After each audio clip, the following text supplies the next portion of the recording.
Meu boa tarde aí para todos e todas. Hoje é dia 21 de setembro de 2010, terça-feira. O verbete é o 1698, 4 páginas, 47 elogias e 14 máximas. A autora é a professora Rosa Nader. O tema, a mensurabilidade. A especialidade é a cosmovisiologia. Definição. A mensurabilidade é a qualidade ou característica de amensurável ou de não ser possível medir em razão da ordem de grandeza, da abrangência ou da sutileza de objetos, sentimentos, realidades, obscuridades, causas, consequências, fatos ou parafatos a serem avaliados. O valor amensurável, o numérico amensurável, a correlação de grandezas mensuráveis. O fato de um número muito grande ainda não ser o infinito. O infinito tratado inicialmente enquanto problema teológico, em vez de científico. A descoberta das razões incomensuráveis. Os números transfinitos. A mensurabilidade do cosmos. A mensurabilidade das faltas pessoais cometidas. A mensurabilidade da melhora consciencial. O número de consciências espalhadas no cosmos. Eu li apenas um trecho, alguns trechos. Agora, na argumentologia tem os mecanismos. 8 exemplos de mecanismos operacionais podendo levar à situação de amensurabilidade, dispostos aqui no caso na ordem alfabética. Na remissiologia tem 15 itens, nós destacamos. Calculismo cosmoético, dinâmica das complexidades, maximologia evolutiva, mega abrangência, progressão permanente. Frase enfática. O raciocínio parapsíquico constituído através da certeza relativa quanto à apreensão das para-realidades amensuráveis é o metro real para a autoavaliação das aquisições evolutivas. Você admite a mensurabilidade íncita na cosmovisão autoconscienciométrica ou ainda conta nos dedos as conquistas pessoais evolutivas? Como reage você frente à condição da mensurabilidade do infinito evolutivo? Agora, pergunta. Não consigo fazer o EV. Já me explicaram de várias formas. Sempre tento realizar, mas não consigo. Participei do CP3. Lá eu senti a energia que me mandaram. Foi uma experiência única. Não dá vontade de voltar. Penso que a minha realidade é aquela. Essa em que vive é um pesadelo. O negócio está brabo. Igual ao senhor diz, estou precisando realizar o EV, receber o EV e também que alguém me ajude com a TENEPS. A primeira coisa é a seguinte, insista, não desista. Faz força que é assim mesmo, no início é assim. Essa é uma senhora. Agora, é clássica a queixa da casca grossa nessa vida, mas isso não quer dizer. Da hora para outra ela pode destampar a situação aí, vai começar a sentir tudo. Tem que insistir. Tem tentando projetar a mesa com auxílio da técnica de esterilização de energia, absorção energética e do próprio EV. Também valoriza a assistência antes de projetar, mas nada acontece em nenhum caso. Por que estou tendo tanta dificuldade para projetar? O que devo fazer? A primeira coisa, você tem que ver as técnicas que você usa. Tem algumas 2 dezenas de técnicas lá no livro Projeciologia. A gente tem que usar pelo menos umas 3 ou 5 de cada vez, porque dependendo das mudanças do contingenciamento da vida, das instâncias, do momento evolutivo, do contexto, a pessoa precisa de mudar a técnica. Então, muita coisa influi nisso demais, que é o processo da pessoa ser, é a sede do corpo. Se projetar é sair da sede. Então, é um negócio muito sério. Mexe com todos os gurgumilos da consciência. De modo que o problema vai com calma. Trabalhe mais seu EV durante a temporada. Às vezes vai ajudar. Tive uma experiência muito forte certo dia. Senti como se houvesse uma alça nas minhas costas e que alguma consciência tivesse puxado com muita força. Meu corpo se estremeceu, pois foi um puxão muito forte. O que pode ser isso? Vem tentando projetar alguma relação? Sim. Isso aí eles mexeram no seu cordão de prata, está na cara. Né? Deve ter sido assediador. Para sentir desse jeito, na cara. Agora, é típico cordão de prata. Quando algum projeto pessoal ou profissional se recusa a dar certo, é um sinal de que não faz parte da Proex? Não. É um sinal que muitas vezes a pessoa está tirando o corpo fora para enfrentar a realidade. Porque o negócio está exigindo mais do que aquilo que a pessoa queria. Não é bem isso, não. Vai devagar. Às vezes, se você escolheu o rumo certo, o conteúdo certo, a meta correta, então a dificuldade faz parte do serviço. Tem que superar isso aí. Sou desenhista e uma amiga me pediu para desenhar um logomarca para ela. Respondi que faria sem perguntar sobre o que era. Hoje ela me diz que é para uma pousada destinada à pesca por esporte. Sou protetora de animais e estou sem saber o que fazer. Sei que ela não vai entender minha recusa. Para a maioria, peixe não sente nada. Não queria me dispor. Ela é uma pessoa difícil. Me dê uma luz para que eu saia dessa. Primeira coisa, você fala que você está sem inspiração. Que não dá. Está totalmente fora.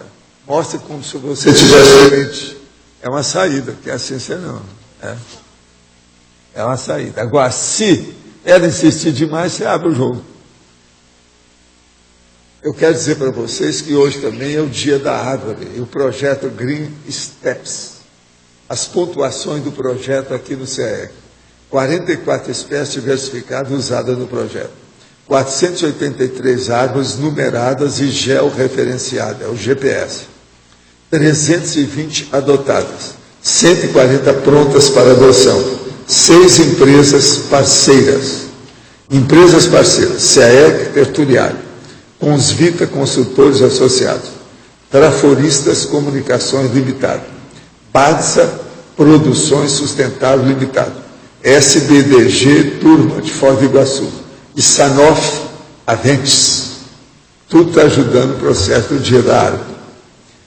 Hoje, dia 21 de setembro, que é o Dia da Árvore. Isso aí era muito comemorado, inclusive na época do tiro de guerra. Eu quero dizer para vocês que o nosso gênio lá, o Ronald, dessomou essa madrugada. O enterro dele vai ser às 5h30 hoje, lá no Jardim São Paulo. Eu devo passar lá para ver, lá no Jardim. Parece que ele já foi para lá agora, meio-dia, o cadáver. Quer dizer, o corpo, como eles falam. Agora, eu quero lembrar para vocês o seguinte: esse homem era um gênio. Matéria de bioquímica, biologia e tudo mais. Ele fez uma série de coisas. Agora, eu estava brincando aí com o nosso povo aí, com ele, porque eu às vezes conversava muito com ele, assim, falando tudo na cara. Então, por exemplo, ele foi muito inteligente para ele, porque se ele agora escapasse, ele ia ficar com a vida quase que de vegetal. A situação era precária, depois desse coma que ele passou, com a situação toda que estava. Então, para ele, a dessoma ajudou. Agora, outra coisa, ele foi muito elegante dessomar hoje. E se fosse depois de amanhã, como é que seria? Depois de amanhã é dia da mega euforização. Entendeu? Ficaria assim um pouco parapoliticamente incorreto fazer a mega euforização. Né?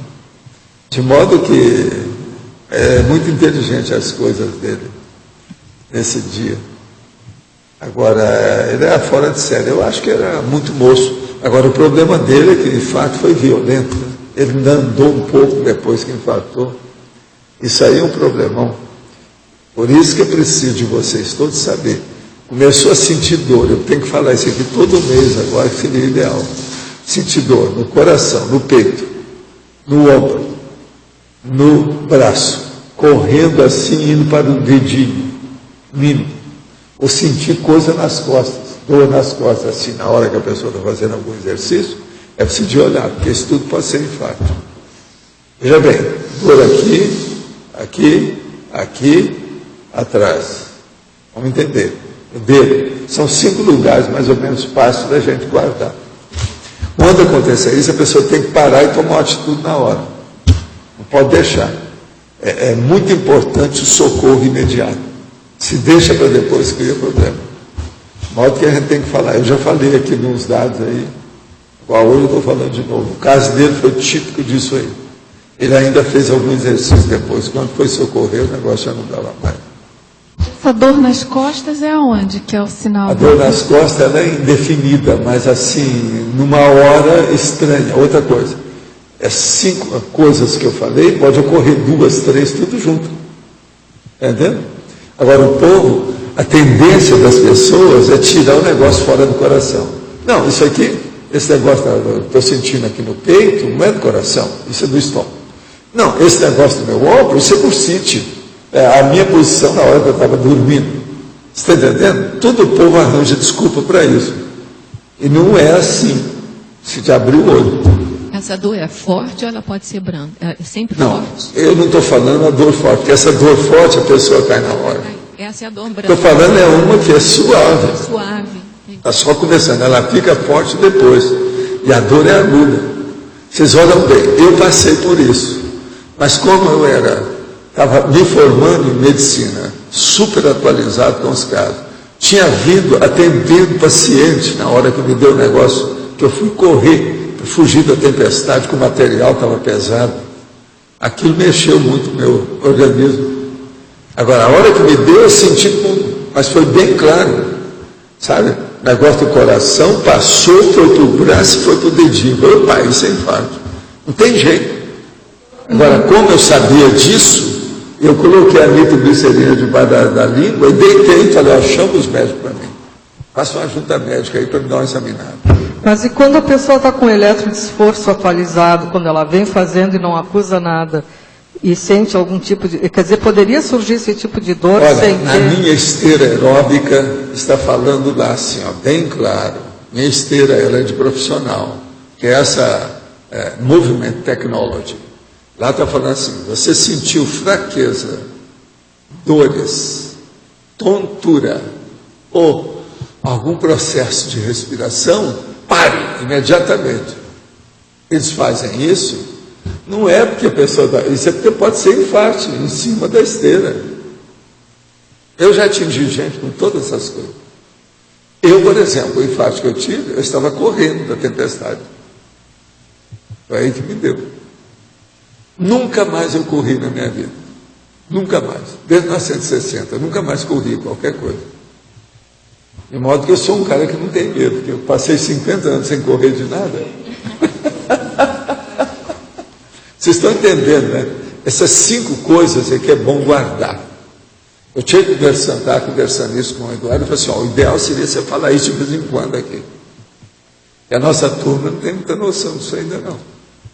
O processo de cardiologia aí está... Estou certo ou estou errado? Você que é cardiologista. Não é verdade? Olha lá. Agora, o ideal é essas coisas que eu estou falando mesmo. Eu já vi gente que morreu sentindo dor no ombro. E morreu crente, que aquilo era uma bursite. Você quer falar? Fala ali.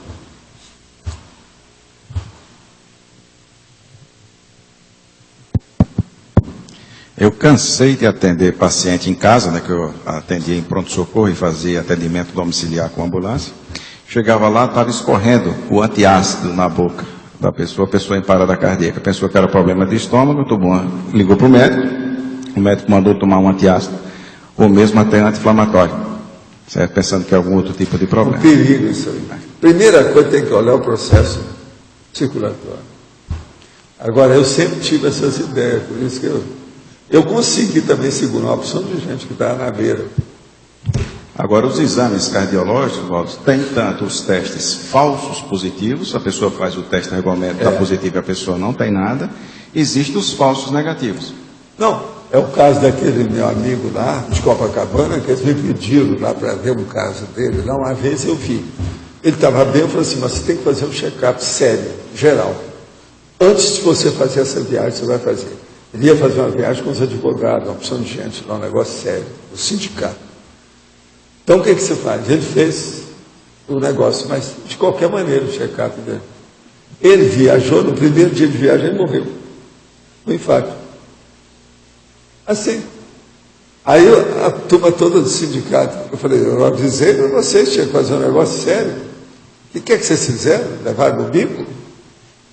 Quer dizer, o cara fez num dia o check-up, no outro dia ele morreu. Ninguém viu que tinha nada. E ele foi para a viagem. Morreu durante a viagem. Aquilo foi um Mauê. Criou aquela onda no meio do povo, que ele era muito querido, uma pessoa muito boa. Terrível, em Copacabana. E o problema mais sério é que a quantidade de pessoas que a primeira manifestação do problema cardíaco é a morte súbita. Então isso está crescendo muito. Então a morte súbita, a pessoa tem uma parada cardíaca imediata. É o primeiro sintoma que ela apresenta. Primeiro sintoma. Nem fala. Os branescos estão querendo imitar o futebol, aquele negócio sabe? Morte súbita. Exatamente. Futebol. Estão querendo imitar. Mas, gente, vamos agora à mensurabilidade de todos os nossos problemas do cosmos, que a Rosa concentrou e fez uma síntese aqui. Você quer falar primeiro ou eu já posso colocar os juízes, as jurisconsultas que estão aqui? Nós já temos 1, 2, 3, 4, 5, 6, tem 6, sabe? Eu posso falar também. Você pode falar alguma coisa aí? Tá. Pode apresentar as suas, vamos dizer, as suas defesas antecipadas. Então tá bom, Isso, eu vou apresentar minhas defesas antecipadas. É literalmente isso. Então, esse verbete um tema foi sorteado pelo professor Valdo, então não é meu, assim, não foi eu que escolhi propriamente dito esse tema. Essa palavra, a mensurabilidade, eu não achei em dicionário da língua portuguesa, mas ela é utilizada em vários artigos científicos com a acepção assim do caso de mensurabilidade subjetiva. Tem a ver com o verbete ali do Hernandes. O professor Valdo, quando passou para mim, ele já passou com a cosmovisiologia e falou assim, coisa muito, grande, é o lado grande, porque uma vez eu fui perguntar para ele, porque a mensurabilidade, a incomensurabilidade em matemática, que é a minha área, ela pode ser muito grande ou muito pequena. E aí o meu vício de pensamento, eu não conseguia abandonar essa ideia de que podia ser muito grande ou muito pequeno, porque a gente pensa no amensurável ou na incomensurabilidade como uma coisa muito grande necessariamente. No Sacconi, agora, quando ele publicou esse livro aí, ele faz uma diferenciação entre imensurabilidade e incomensurabilidade, onde ele fala que imensurabilidade é enorme, no sentido de enorme, de coisa grandiosa, e incomensurável é o não se poder medir, não ter modelo padrão de comparação. Então, olhando essa definição dele, o amensurável fica mais próximo do imensurável do que incomensurável. Agora, eu fiz o verbete no sentido das duas coisas, tanto que na primeira sinonímia eu coloco as duas coisas, imensurabilidade e incomensurabilidade.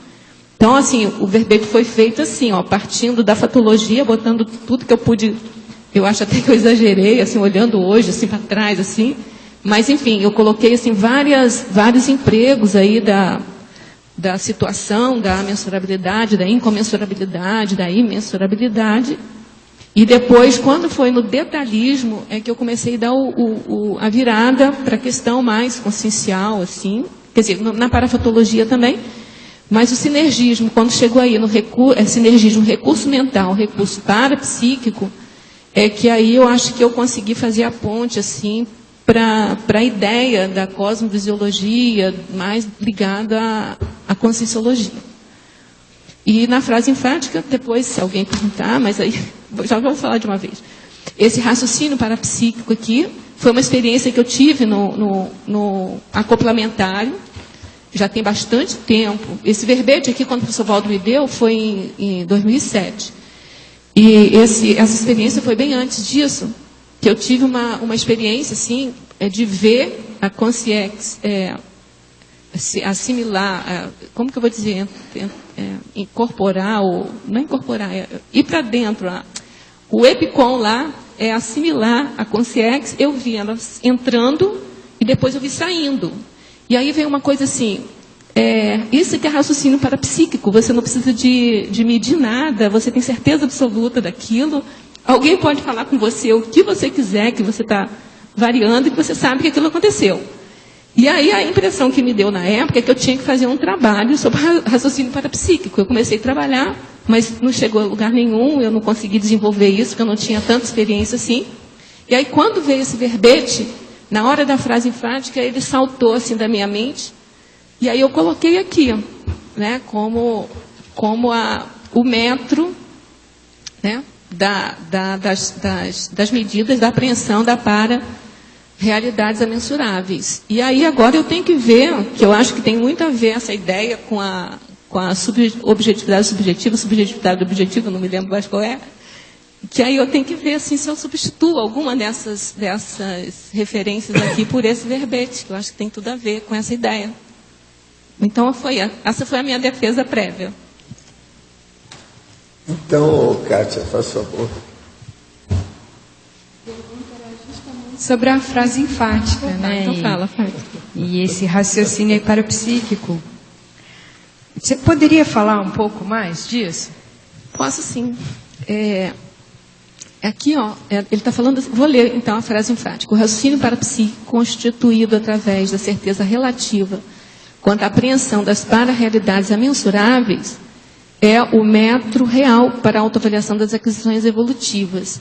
Assim, ó, quando eu coloquei isso aqui, primeiro tem essa questão, né, do raciocínio parapsíquico, ele funcionar como aquela... porque assim, o que é medir? Medir é você comparar com alguma outra coisa que você pode ver quantas vezes cabe lá dentro, comparar, né? Medir é comparar. E aí, assim, o raciocínio parapsíquico, ela ultrapassa essa condição de você comparar, entendeu? Você vivencia aquilo e pronto, ali está visto ali. Né? E aí, assim, as suas aquisições evolutivas, você vai vivenciando as aquisições evolutivas, que também você não tem uma maneira de mensurar, porque assim, ó, você não tem a noção da repercussão que uma aquisição sua tem em você mesma. Pelo menos a minha visão é essa. Tá? Quando eu falei aqui, tem um item na fatologia que fala a mensurabilidade de algum traço. O que eu quis dizer assim... Na fatologia está assim, ó. A mensurabilidade da melhora consciencial. Tem a ver com isso? Eu não sei se está nesse caso aí. A mensurabilidade... Da onde que você viu isso? É na página 110, a terceira linha de baixo para cima. Na fatologia. A mensurabilidade da melhora consciencial. Então, é a mensurabilidade da melhora consciencial. O sentido assim, que você não tem como medir exatinho... no sentido de medida exata, na medida de você ter um padrão de medida para você comparar. Mas é uma questão, pelo menos do meu ponto de vista, que você não tem ideia dos entrelinhamentos, da abrangência que aquilo vai acontecer na sua vida. Entendeu? Foi nesse sentido que eu quis dar. Mas por quê? Mas tem um outro item aqui que eu coloco, não sei onde vai estar aqui, que eu falo que é assim, ó, a mensurabilidade de um traço da personalidade. Isso é quase que uma metáfora para dizer que é um ganho muito pequeno, entendeu? Que é tão pequeno que você pode até mensurar. Entendeu? A princípio até eu achei assim, nossa, o que eu fiz aqui? Pareceu até um pouco incoerente. É esse aqui, o traço pessoal o traço pessoal mensurável. Isso. Então, assim, esse mensurável aí, quando você tem um traço pessoal que é mensurável, é porque, assim, é um traço tão, assim, no meu ponto de vista, entendeu?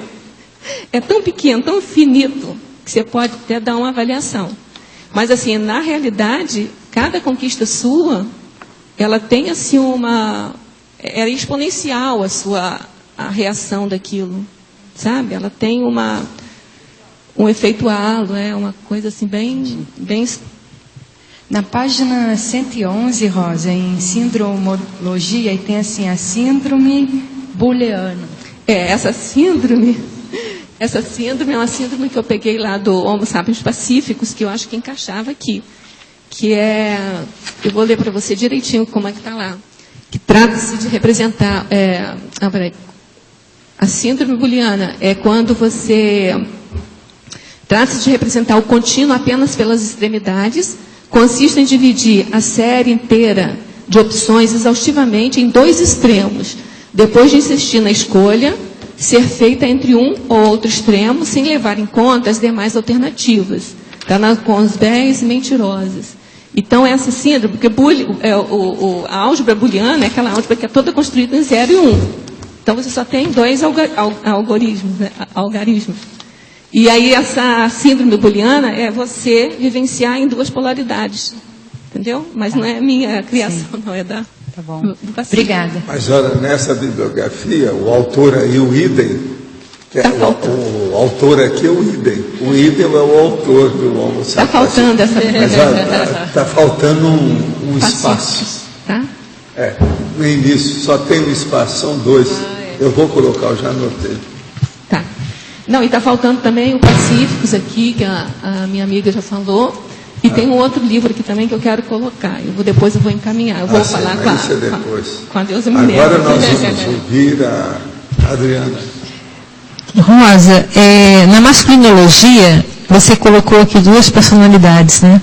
Eu queria que você explicasse a escolha delas. Quem é esse Cantor? Pois é. Aí, assim, essa questão da amensurabilidade, eu falei durante muitos itens aqui, dela enquanto incomensurabilidade. E aí a incomensurabilidade, ou a mensurabilidade, foi assim um problema para a matemática assim, muito sério, entendeu? E desde a antiguidade. Então, desde os gregos lá que tinha aqueles paradoxos de Zenão, outras questões assim, mas tudo no sentido do infinitésimo. Tem algum lugar aqui que eu coloquei, né, do infinitamente grande e o infinitamente pequeno. Então, quando você fala da amensurabilidade na condição de incomensurabilidade, você tanto fala do grande quanto você fala do pequeno. E aí, isso foi um dilema, um problema seríssimo, assim, durante a história aí da matemática. Então, lá para a antiguidade, você tem o Eudoxo falando da incomensurabilidade mais para o pequeno, depois tem a escola pitagórica, depois vem o Leibniz, o Newton, o Zenão, aquela turma toda. Já no sentido do grande, que aí eu me fixei mais no sentido do enorme, já porque a mensurabilidade no sentido da cosmofisiologia, eu queria colocar mais a coisa da expansão maior. Então, assim, o Arquimedes foi um dos primeiros lá na antiguidade, que começou a fazer a distinção entre número muito grande e infinito, que o número muito grande ainda não é o infinito. Entendeu? Então, ele escreveu sobre a questão do contador de areias, só para... E assim, a matemática era muito vinculada, né, com a nobreza e com a religião. Então, ele quis provar para o rei lá, queria convencer lá o rei, que o número muito grande ainda não era o infinito. Aí ele contou essa história das areias. Já o Cantor, não. O Cantor já vem de uma era que ele queria colocar a matemática independente dessas questões. Então, o Cantor, ele já introduziu números que contassem o infinito. É uma coisa assim bem transcendente, são os números transcendentais aqui. Então, assim, a gente conhece os números, né, os naturais, os reais, assim, e o Cantor criou uma teoria para sanar uma área aí da matemática. Então, ele chamou de Aleph, que é hebraico isso. Então, é o Aleph 0 e o Aleph 1. Então, o Aleph 0, por exemplo, é o número de elementos do conjunto, por exemplo, dos inteiros, por exemplo. Né? Que é o enumerável. Aí, depois, ele provou que o número dos reais, por exemplo, não tinha a mesma quantidade, que a quantidade era infinita, mas não era mesmo infinita, a mesma quantidade infinita do que os números inteiros. Aí ele chamou essa quantidade de Aleph 1. E aí ele foi criando essas coisas, assim, mudou aí a ordem, ele fez uma mudança aí na matemática, morreu doido, né? Ele era bipolar, então não foi muito respeitado na época, mas ficou. Quem estuda a teoria do conjunto, estuda ele. Entendeu? Aí eu achei que era bom colocar eles dois, mas assim, eu optei pelo lado do infinito, da mensurabilidade, para o maior, sabe? Mais para o infinito grande, não para o infinito pequeno. Entendeu?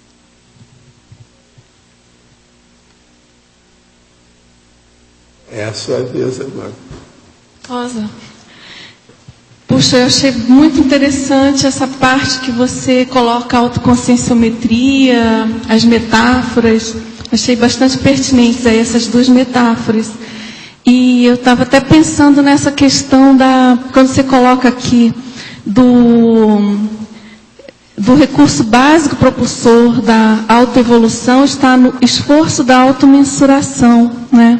Bem interessante. Eu estava pensando, eu queria saber o que você acha. Quer dizer, conforme a evolução, a consciência tem mais capacidade e competência de mensurar algumas coisas, inclusive a própria realidade consciencial. Contudo, esse universo também se amplia, então é como se fosse uma busca incessante, né? Mais ou menos por aí. Mais ou menos por aí. Agora, isso aqui eu acho que é bom a pessoa discutir, o João está aí, pode discutir também. Isso aqui é uma ideia que eu tenho essa ideia comigo aqui, eu estou botando para discussão, entendeu? Que é assim, para mim a consciência não é matematizável, em tese, né? Mas assim, você tem o conscienciograma, que como eu coloquei aqui, é uma teoria de medida da consciência. Então, assim, aí a interpretação minha, professor Walter, que assim, é nesse esforço que a gente vai fazendo de automensuração, é que a gente vai crescer. Mas a gente nunca chega à própria realidade. Eu acho que só depois da consciência livre, eu não sei, mas tem essa questão, né? Quanto mais você vai evoluindo, e a questão da mensurabilidade, como eu coloquei lá no sinergismo, é uma questão de apreensão da dimensão das coisas, né? Está na tributologia. Então, assim, o que você medir? É você aprender. Então, eu concordo com você, à medida que você vai evoluindo, você vai apreendendo a realidade de uma maneira melhor. Mas essa realidade vai ficando mais complexa. É isso. Entendeu? Mas aí vem aquela coisa da simplificação, da complexificação. Então, aí eu acho que vai gerar no ponto onde você chega na essência mesmo de você, que é a consciência, eu acho que aí resolve tudo. A impressão que me dá. Esperamos. É isso que eu espero, né? Porque... Bom, agora eu tenho uma pergunta assim, mais simplesinha. Aqui na fatologia, terceira linha, o que é esse problema da torre de Hanoi? O que é Torre isso? de Hanoi. Olha, quando eu peguei esse problema, uma das primeiras coisas que veio na minha cabeça foi esse problema, porque assim, eu fiz engenharia de sistema e computação depois da matemática. E assim, uma das primeiras aulas que eu tive lá de algoritmo, esse Torre de Hanoi, não sei se vocês conhecem, é um brinquedo que vende na Incopel para criança. São 3 torres com 5 discos, e aí você tem que passar, esses discos são tamanhos diferentes e você tem que colocar do maior para o menor. E você tem que passar esses 5 discos para uma outra torre, sem em momento nenhum deixar um disco maior embaixo de um disco menor embaixo de um disco maior. E aí você vai criando um algoritmo, né, de você transitar com essas peças, e você tem que fazer isso de uma forma recursiva. Você vai fazendo, coloca um, aí depois coloca outro, faz uma série de movimentos, coloca outro. E aí, o que eu aprendi assim, um dos primeiros cursos meu lá, que eu fiquei assim impactada. Sabe aqueles impactos assim, só de matemática, sabe, pessoal? É que esse problema, à medida que o número de discos é muito grande, é um problema que tem solução, a gente consegue encontrar a solução do melhor algoritmo, que a gente estuda a complexidade de algoritmo. Quer dizer, o menor número de movimentos que você pode fazer para levar essa quantidade de discos para uma outra torre. Então, a menor quantidade que tem para essa condição de 3 pinos, é 2 elevado a n menos 1, onde n é o número de discos. Isso é exponencial. O que garante isso? Qualquer número de discos que você me der, eu sei calcular exatamente quantos movimentos você vai ter que fazer para fazer. Só que ele cresce exponencialmente. Então, à medida que o número de discos aumenta muito, que aí você extrapola a condição de só 5, né? O brinquedinho da criança tem 5. Você pode... você sabe que tem uma solução, existe a solução, você sabe quantos são, mas é intratável computacionalmente. Porque levaria, por exemplo, com um N muito grande, levaria mais de 600 anos para um computador resolver o problema. Entendi. Aquilo me impactou de uma maneira tão impactante que eu até coloquei aqui, sabe? É um símbolo para mim a Torre de Hanoi. Tá bem, entendi. Entendeu? Tá bem, é um problema bem dentro. complexo. Obrigada. É você agora, por favor. Alô? Primeiro de tudo, eu acho que é um desafio danado, né, para uma matemática escrever justamente uma coisa que ela não consiga contar, mensurar. Eu tenho aqui algumas sugestões, eu não sei se cabe. Eu pensei aqui, na hora que eu vi a fatologia, eu lembrei do módulo contínuo.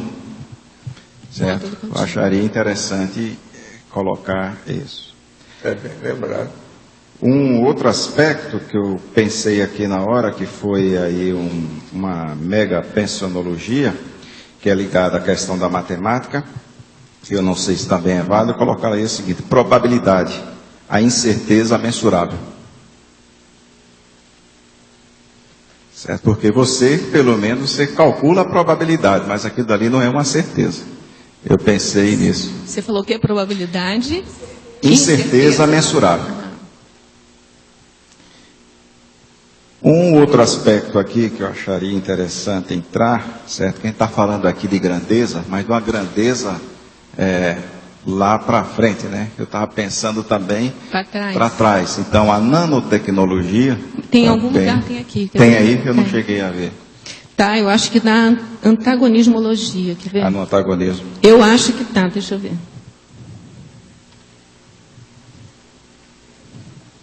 Oi? Não, mas não está em nanotecnologia, está em nano alguma coisa aqui. Ai.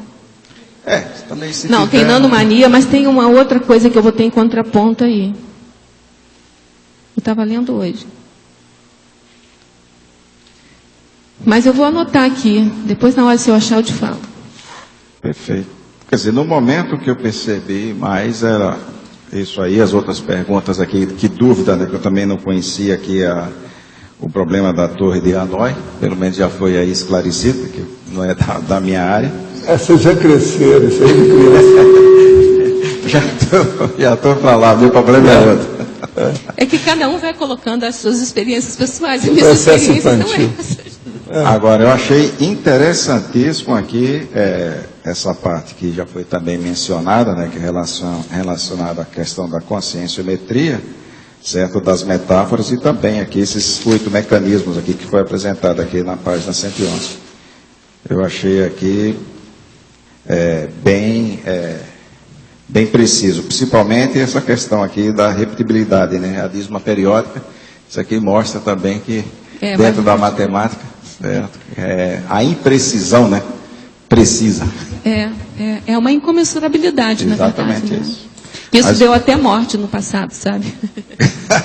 Há quem não goste que eu fale, mas assim, eu tenho uns livros lá em casa, de um francês, que ele fala disso. É uma coisa que alguns livros falam que é invenção, que é mentira, mas na época da escola pitagórica, tem uma história. Né? Nesse livro francês que eu tenho lá, quer dizer, traduzido do francês, ele coloca lá como se fosse um fato verídico, porque até tem até uma lápide da pessoa lá, e Passos de Metaponto, sei lá o nome dele, que ele descobriu a incomensurabilidade, né, que é o número irracional, mas só que ele não podia provar aquilo na época, e na época a escola pitagórica representava toda a natureza com número. Então o número 1 é a perfeição, era a indivisibilidade, sabe?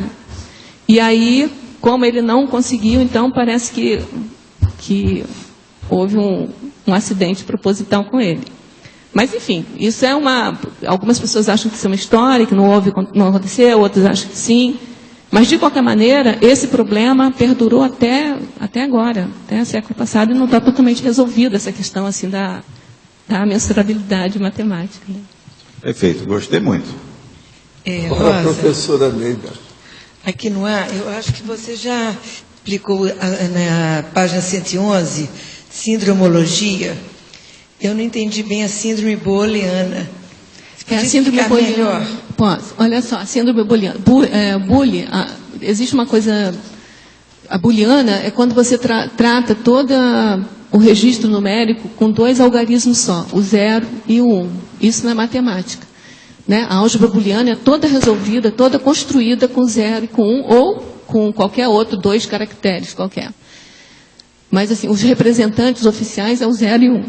E aí, na síndrome booleana, caracteriza aquela pessoa que fica nas extremidades, ou sim ou não, ou bom ou ruim, é mais um pouco do dicotomismo, entendeu? 880, entendeu?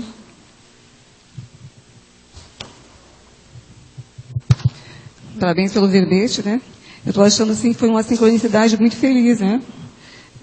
Você ser sorteado com esse tema, porque dentro da nossa área, que é matemática, né? Eu acho que uma Na coisa verdade, que não fui eu que fui sorteada, não. Sim, mas tu falou assim, foi...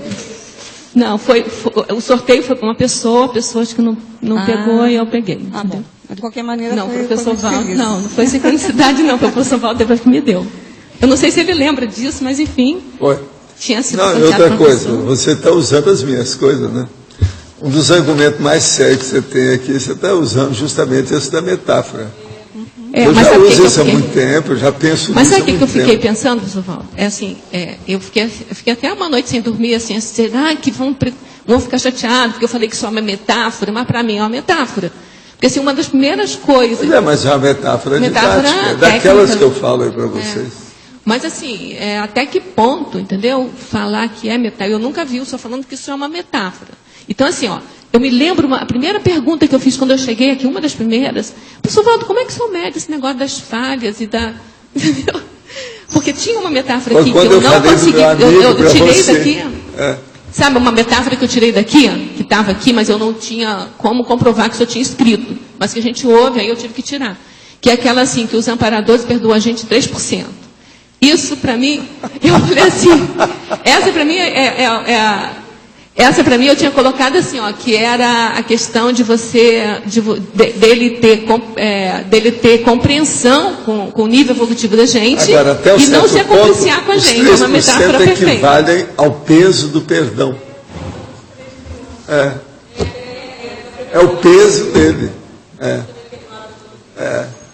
Pois é, mas assim... Agora, eu sou um cara que queria... levei até as últimas consequências. Então, eu falo até o ano 3000, que é para aumentar os 3%. Porque a gente, quando fala em porcentagem, porque na matemática, quando você fala em porcentagem, a primeira coisa que vem na cabeça é qual é o universo que você está trabalhando.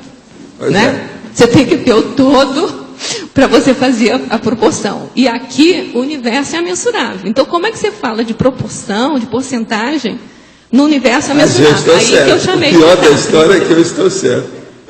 Não, eu gosto Foi muito por isso que eu desse dei para ela. Ainda falei do meu amigo. Falei assim, cuidado com o meu amigo. Isso logo que você chegou, eu falei para isso, para você. Foi. Você Mas sabe eu que é o gosto meu muito, amigo. tanto eu gosto da metáfora e me faz assim, muita reflexão. Sei, mas que eu aquele coloquei negócio, aqui, por mas eu exemplo, chamei de metáfora. Eu fiquei assim, será que... Aquilo que eu falei também do Aí você processo metafórico, aquela que eu estou escrevendo, é tudo baseado nisso, e a partir da forma. Você está procurando, né? Que eu estou procurando. Silogismo metafórico. Mas lá é um pouco mais na poesia, né? Assim... Mas poesia é vovozinha. Poesia mental somática. Vamos dizer, poesia concreta, no caso. Mas no caso seria o concretismo, concretíssimo. Seria a coisa palpável. Não, o que eu chamo de poesia mental somática, assim, um negócio de alto nível, assim. Mas agora, a matemática, para mim, é uma poesia de números. É uma poesia meio fraquinha, mas né? Rosa, posso continuar? Pode, desculpa. Então, assim, a maioria das perguntas que eu teria para fazer já foram feitas, né? Mas me chamou a atenção que aqui na página 110, na quinta linha, você colocou os olhos de ver e o olhar fluido do observador. Você poderia falar um pouquinho mais a respeito em relação ao tema? Esse olhar fluido do observador é uma expressão que o pessoal assim da área de humanas está usando, da área de linguística está usando, que é a maneira de flexibilizar o olhar e sair daquela rigidez do cartesianismo. Entendeu? Então é uma expressão assim meio que eu catei assim que tem a ver com isso, porque à medida que você... Mesma coisa é o caleidoscópio, né? De ver várias formas assim. É da flexibilização. Se você flexibiliza o seu olhar, e se você tem olhos de ver, aquilo, às vezes, uma coisa muito objetiva passa a ser subjetiva e o contrário. Uma coisa muito subjetiva passa a ser mais objetiva. Tem um pouco a ver com aquela ideia que a Dulce colocou também. Entendeu? Quanto mais você enxerga, mais você tem o que ver, então aquilo é um roldão, aquilo, né? E aí eu coloquei, e para mim isso tem a ver com a mensurabilidade, né? Quanto mais você está aprendendo, mais você consegue aprender, então... Então, eu só queria complementar que um dos pontos fortes que eu achei do verbete, né, foi esse da autoconscienciometria e das metáforas. Gostei muito dessa parte. Ai, que bom que vocês gostaram, porque eu estava preocupada com isso. Então, agora nós temos lá...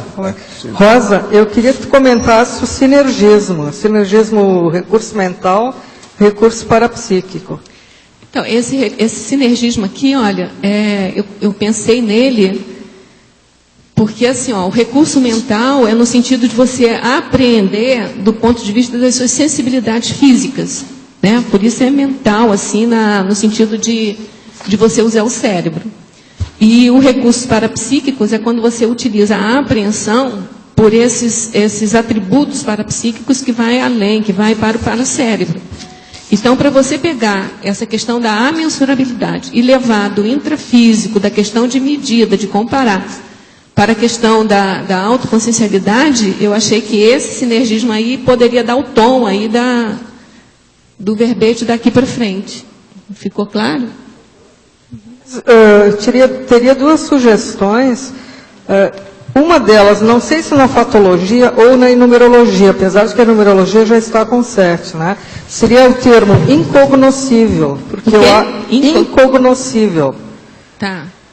E o outro seria na interdisciplinologia ou na transdisciplinologia maiêutica, que não foi citado aqui.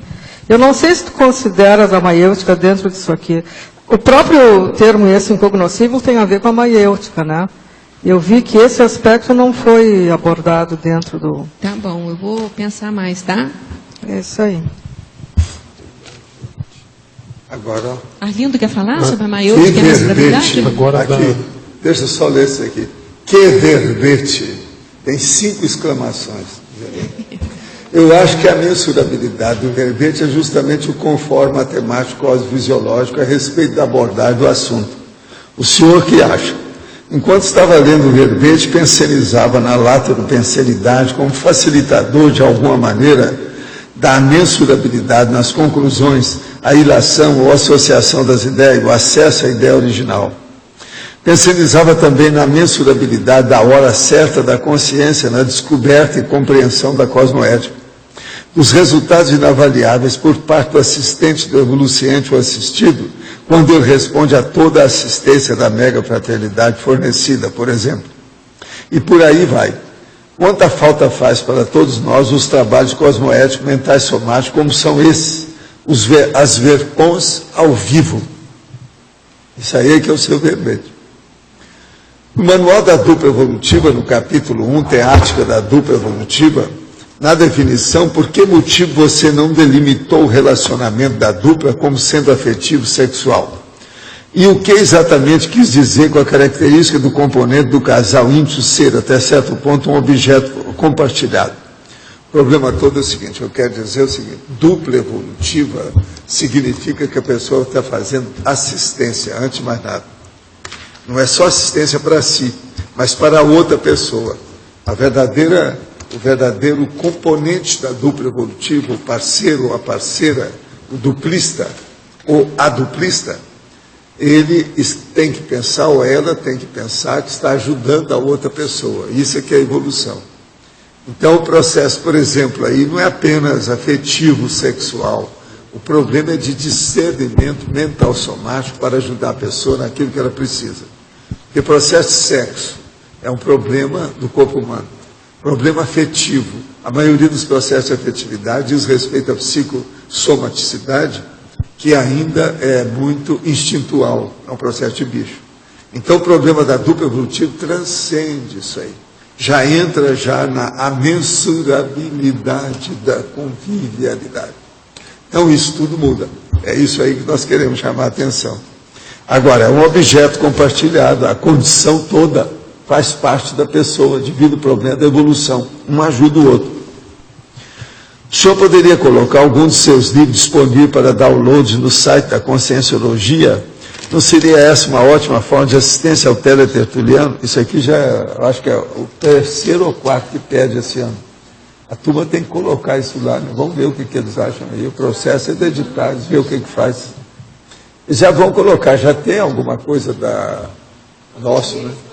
Os verbetes, que a essência já está lá. Essa noite fui despertado por uma consciência, perguntei logo se ele era um amparador. Falou, há um trabalho a ser feito, estou aqui para isso no momento. Deve ter algum motivo para ele ter se mostrado. Seria firmar compromisso para me dar mais confiança na TENEPS? Pelas energias da forma que ele se apresentou, não tive dúvida que é mesmo amparador da TENEPS. Está ótimo, vai em frente. Tem muito serviço pela frente, vamos trabalhar. Em qual patamar da escala evolutiva a Consim já dispensa o amparo de consciência no trabalho diário de assistência energética? Olha, eu acho difícil isso aí. Para mim, até o Serenão, ele tem amparo das consciências livres. Isso devido ao max mecanismo multiexistencial. Então, esse max mecanismo, mega mecanismo multiexistencial, ele é muito sério e domina essas coisas todas. A gente continua com isso. Sempre você quer saber alguma coisa superior à sua compreensão para ajudar os outros. Qual a melhor maneira de realizar assistência para mais de uma pessoa ao mesmo tempo? Pois domingo fui assistir 3 pessoas diferentes que moravam em locais distintos e a melhor maneira que entendi de realizar assistência foi tentar reuni-las em um único local no extrafísico para então emanar energias para elas. Procedi de maneira correta? Quando estava energizando essas 3 pessoas, notei que alguém apareceu, levando uma 4ª pessoa para que também fosse feita energização nela. O que o senhor acha disso? É o máximo. Agora, o problema é o seguinte, eu preciso de ver se isso aconteceu mesmo. Se a turma saiu do corpo para chegar lá. Que não é fácil. Pode falar. Essa é a questão da infinitude, né? É uma discussão que vem de longe. E já na Renascença começou uma discussão se o universo era infinito ou não. Galileu já disse que era incomensurável. E essa briga também, a igreja não admitia que alguma coisa fosse infinita a não ser Deus. Agora, me parece que essa questão de infinito é mateológico, como pergunta. Por isso que eu botei aqui, ó, filosofia, mateologia. Mateologia. Tem uma fase dela que é mateológica, né? Agora, aqui no antagonismo, segunda linha, esse antagonismo ano-luz, Agstrom. Esse Agstrom eu andei procurando, eu não entendi direito o que é. É uma medida super pequenininha de distância. Eu esqueci de pegar o valor dele. Mas é um negócio assim, elevado a menos. 10 a menos 10. 10 a menos 10, né? 10 a menos 10 é uma nanotecnologia, sei lá. Eu não estou achando a nano que eu falei com você, depois eu vou olhar com calma. Que não dá para ver. A teoriologia, você pôs vários aqui. Isso aqui também, você quis dizer que isso aqui também é incomensurável. Essa teoriologia aqui é a poesia de pobre, sabe, professor Wando? É a poesia de pobre. Eu achei isso aqui super poético, quando eu fiz isso aqui. A teoriologia. Teoriologia. Eu achei assim que dá-se no final dá uma percepção exata da importância da imortalidade da consciência, sabe? Que eu começo a falar do impacto gigante, a origem da Lua. Isso é uma teoria que eu estava estudando isso também. Que assim, quando eles desceram na Lua, então tem várias teorias a respeito da origem da Lua. Essa teoria do impacto gigante é que um corpo bem grande, assim, o tamanho de Marte, assim, bateu na Terra, saiu um monte de pedacinhos, né? E alguns evaporaram, alguns voltaram para a Terra, e outros tinham energia suficiente para gravitar em volta da Terra, e aí ela foi se formando a Lua, né? Assim, é coisa grande, é coisa mecânica, né? Vamos chamar assim. Aí depois vem a teoria dos buracos negros, que está em voga hoje em dia, que todo mundo fala disso, que é também uma coisa grandiosa, que é a grande gravitação. E apesar dessas coisas todas grandiosas, né, tem aí a teoria da serexualidade, que para a gente é a mais importante, que é a imortalidade da consciência, que tudo isso fica pequeno. Assim, a teoria do buraco negro, os físicos chegam a medir alguma coisa, que a luz... problema da luz também em relação ao mas a ideia aqui qual é? Eles fazem um escarcéu tão grande com tudo isso, entendeu? Querem descobrir uma coisa assim e não estudam a consciência, a imortalidade da consciência, que para mim, ou para a gente aqui, é uma das coisas mais importantes. Entendeu? Então, Carol, isso que eu quis dizer aqui. Eu acho você muito adequada e muito, vamos dizer, com maior discernimento para entender o Arlindário. Pelo seguinte, o Arlindário é um filósofo. Filósofo, para mim, a minha definição que eu dou é o super conceituoso profissional. De modo que você tem muita paciência com todos os conceitos que ele aborda e ele faz. Mas você sabe, Você está de acordo com a minha definição de filósofo? Super Filósofo, conceito. 2 pontos. Super conceituoso profissional. Sim, super é conceituoso, isso. né? Conceituoso. É isso, é outras coisas, porque filósofo Agora, trata de tudo. conceituoso. Pode ser. Não estou falando que é eu preconceituoso, entendi, não. é conceituoso. Eu Agora, entendi. eu vou te dizer Também que a concordo. ciência, ela nasceu da filosofia. Não só nasceu, como tinha o nome de Agora, filosofia natural. Então, Mas a calma verdade, aí. a verdade Agora, é que Arlindo, olha por só. isso- só lá talvez por naquele isso que a- planeta por isso que é anterior a coisa- esse, a ciência nasceu primeiro que a Hein, filosofia. professor Valdo, mas só para atender o Arlindo aqui, ó, eu já Meu tinha planeta. colocado. Hein, professor bem, Valdo? sem querer defender a filosofia, que eu meto o pau num monte de bobagem. Eu sei. E tem coisas boas Não, e coisas mas- ruins, é neutras. Ô Arlindo, só para te atender aqui, eu já tinha escrito, não foi porque você falou, não. Eu de pensar em incluir, né, o trinômio infinito, indefinido e indeterminado, que foi isso que foi a grande celeuma aí uma das grandes confusões aí da área aí dos filósofos, né? Mas Que aí ficava naquela- significa é a mesma infi- coisa, não é a mesma coisa, e perderam. Em bom português significa Perderam muitos anos. infindável. Acontece que, Mas eu acho que eu vou colocar acontece que, independente da filosofia, o conceito de infinito, ele é mateológico. É como é que se chega a uma conclusão do que é infinito? Não, pois é. É isso. Rosa, É ou não é? Não é. E o indefinido Agora, por e o exemplo, indeterminado. É tudo Uma coisa muito séria é o seguinte: a minha ignorância, ela é infinita. A sua sabedoria é infinita. Agora a questão, Então, gente, nós ficamos no meio. Então, a gente parte isso que dá certo. a questão da Mas como as retas matemática. paralelas se encontram no infinito, né? Então. A questão da matemática, eu lembro que a gente tratava do assunto matemático e fala assim, tal e tal tende ao infinito, porque nunca chegava a falar que é o infinito, tende ao infinito. Não pode falar isso. Eu, como professor de matemática, eu não admitia que meus alunos falassem. O limite quando o x tende para o infinito é o infinito. Ele converge ou diverge para o infinito ou diverge para o menos infinito. Eu não deixava. Agora também eu concordo que todas as bobagens da ciência ela veio da filosofia. Agora, toda a metodologia científica nasceu dos filósofos. A matemática também nasceu dos filósofos. Aqui, Aí tem coisa boa, o coisa psicólogo faz assim, o dedão no seu nariz. Agora, quem faz assim é que é o mais bravo. Agora, só uma última coisa aqui. A 110, 1, 2, 3, na quinta linha da página 110, a mensurabilidade da evocação do discurso.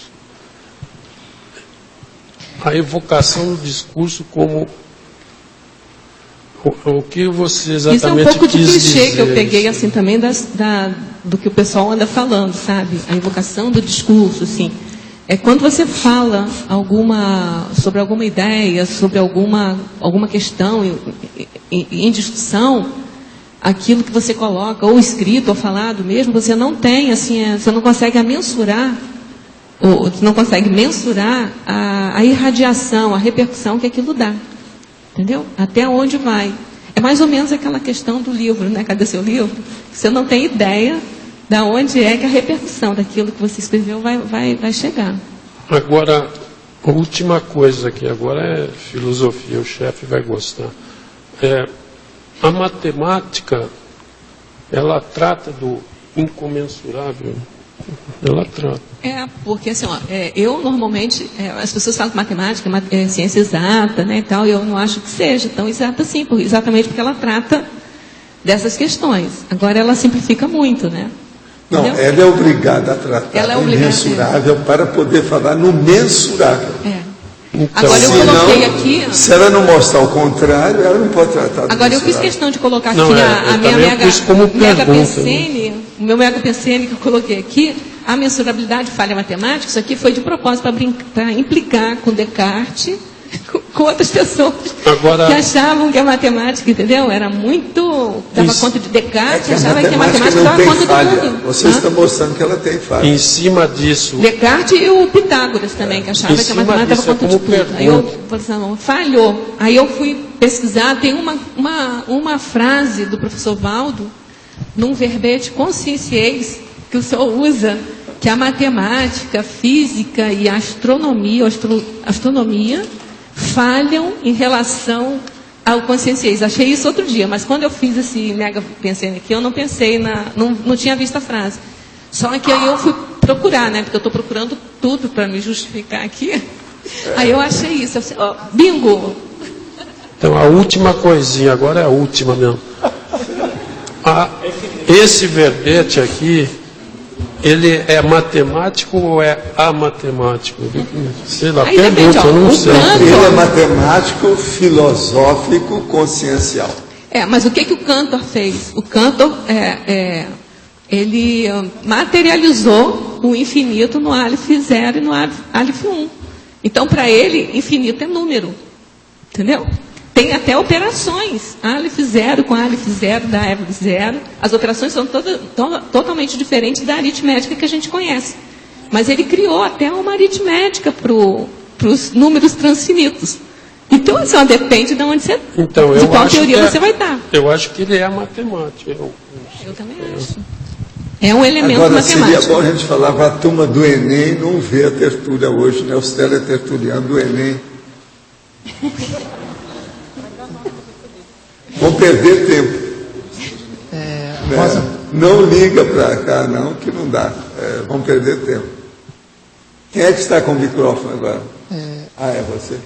Rosa, não caberia colocar aqui na fatologia também o valor do pi? Esses dias eu vi, eu acho que O valor do pi? esses dias eu vi, usaram os supercomputadores do Google para calcular trilhões de casas depois da vírgula do pi, gastaram um tempão com isso, né? Só para bater um recorde, né?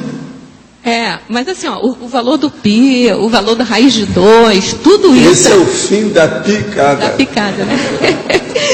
Então, assim, ó, se eu fosse colocar algum número, porque o conjunto dos números irracionais, que é a classe de onde está o pi, o raiz de 2, é infinito também. Então, assim, ó, se eu fosse colocar, teria que colocar muitos. Assim, o mais representativo dessa classe, no meu ponto de vista, não é o pi, apesar de a construção do número pi é muito, muito gracioso, assim, muito interessante você fazer. Mas não é assim a coisa mais assim que marcou mais. Graciosa. É igual, por isso que eu falo que é o fim da picada. O processo. Eu podia falar que é muito bonito.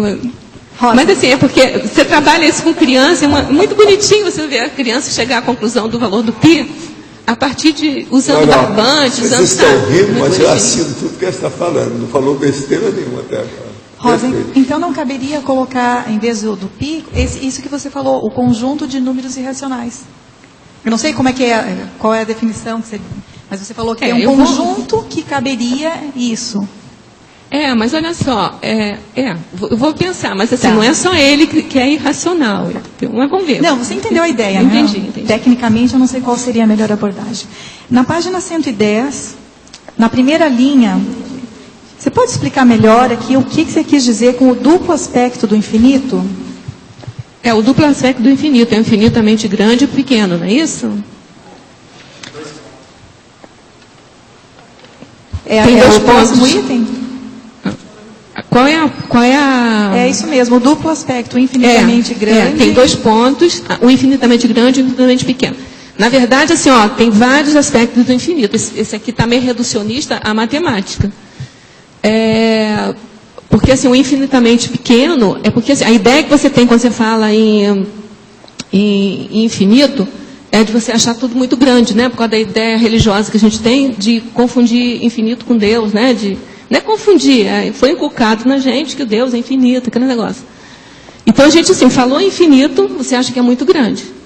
Mas é aquela ideia que ele falou do raiz de 2 e do infinitésimo. Sabe aquela ideia do paradoxo de dizer não? Assim, uma coisa para você entender o que eu estou falando de infinitamente pequeno. Você tem uma distância para andar daqui até lá, né? Você marca a distância. E aí você tem que andar sempre a metade da distância. Então você tem que andar a metade. Aí você anda a metade. Aí mede o que resta e anda a metade. Você mede o que resta e anda a metade. Isso, do ponto de vista da matemática, é infinito. Só que é infinito para pequeno. É um infinitésimo. Isso deu, assim, um rebuliço. Mas essa questão foi mais rapidamente resolvida do que a questão do infinito maior, infinito a mais. Entendeu? Infinitamente grande. Que aí tem até um nome aqui, ó, que a mim me ajudou ontem, que eu estava meio complicada com esse... que é o Googleplex aqui no Estrangeirismologia, que a história desse Googleplex é muito interessante, que é um pesquisador matemático americano, que ele foi no jardim de infância e foi trabalhar, porque na concepção, ele com o outro, que fizeram o livro Matemática e Imaginação.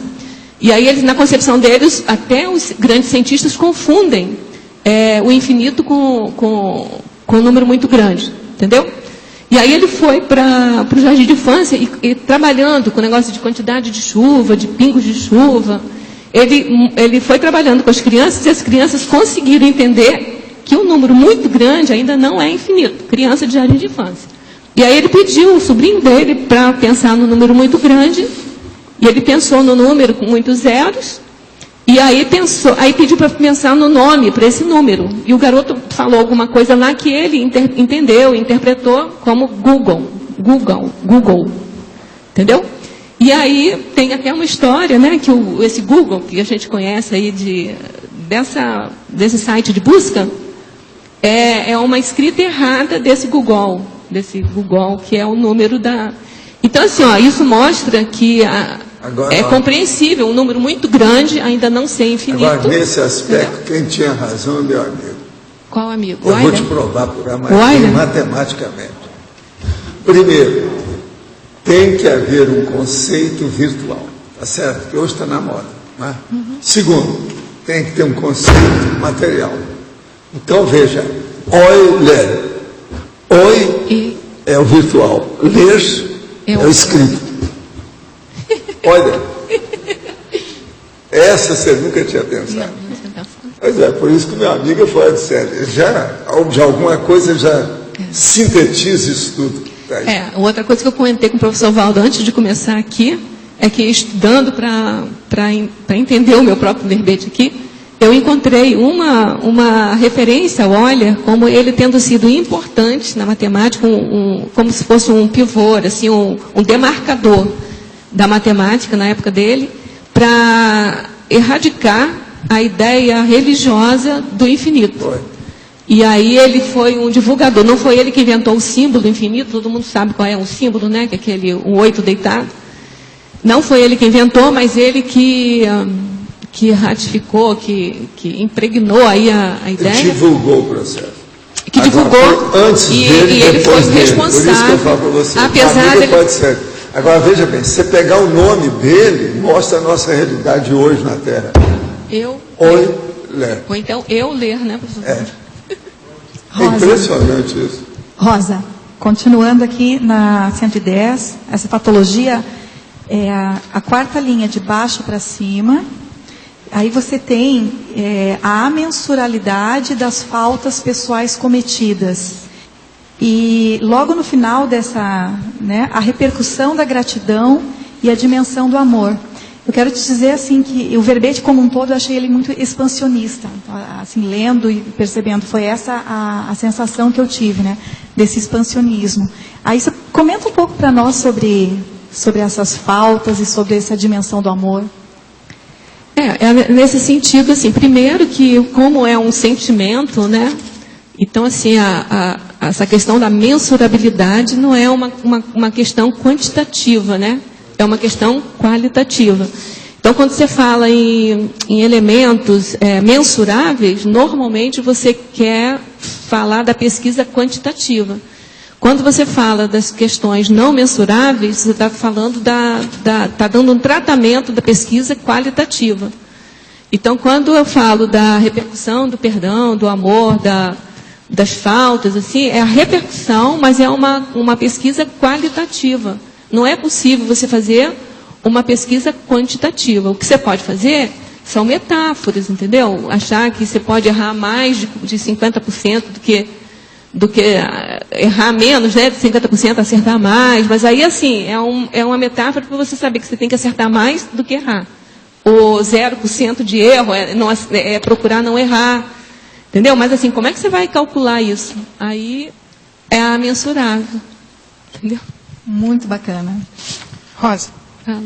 Aqui, por favor, na página 110, na 4ª linha de baixo para cima, a mensurabilidade das faltas pessoais cometidas com o traço pessoal mensurável. Você poderia fazer uma analogia?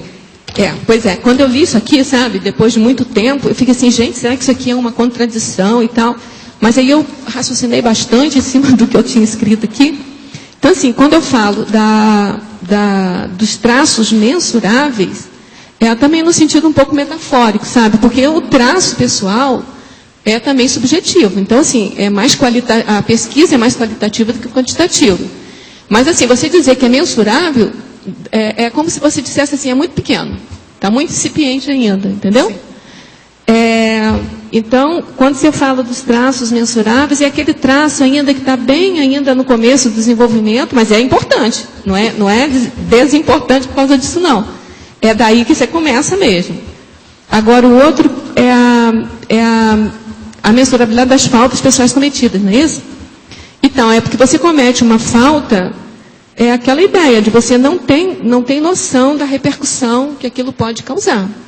Você pode fazer uma avaliação, uma prospectiva, pode probabilisticamente, pode fazer algum tipo de sondagem, mas assim, a repercussão exata, eu acho que a gente não... Esse aqui é o oposto das coisas boas que a gente faz também, né? Das nossas cidades. Talvez esteja faltando aí o contraponto. Eu poderia dizer, então, que seria assim, a manifestação do Trafar e a manifestação do Trafor? Sim, poderia.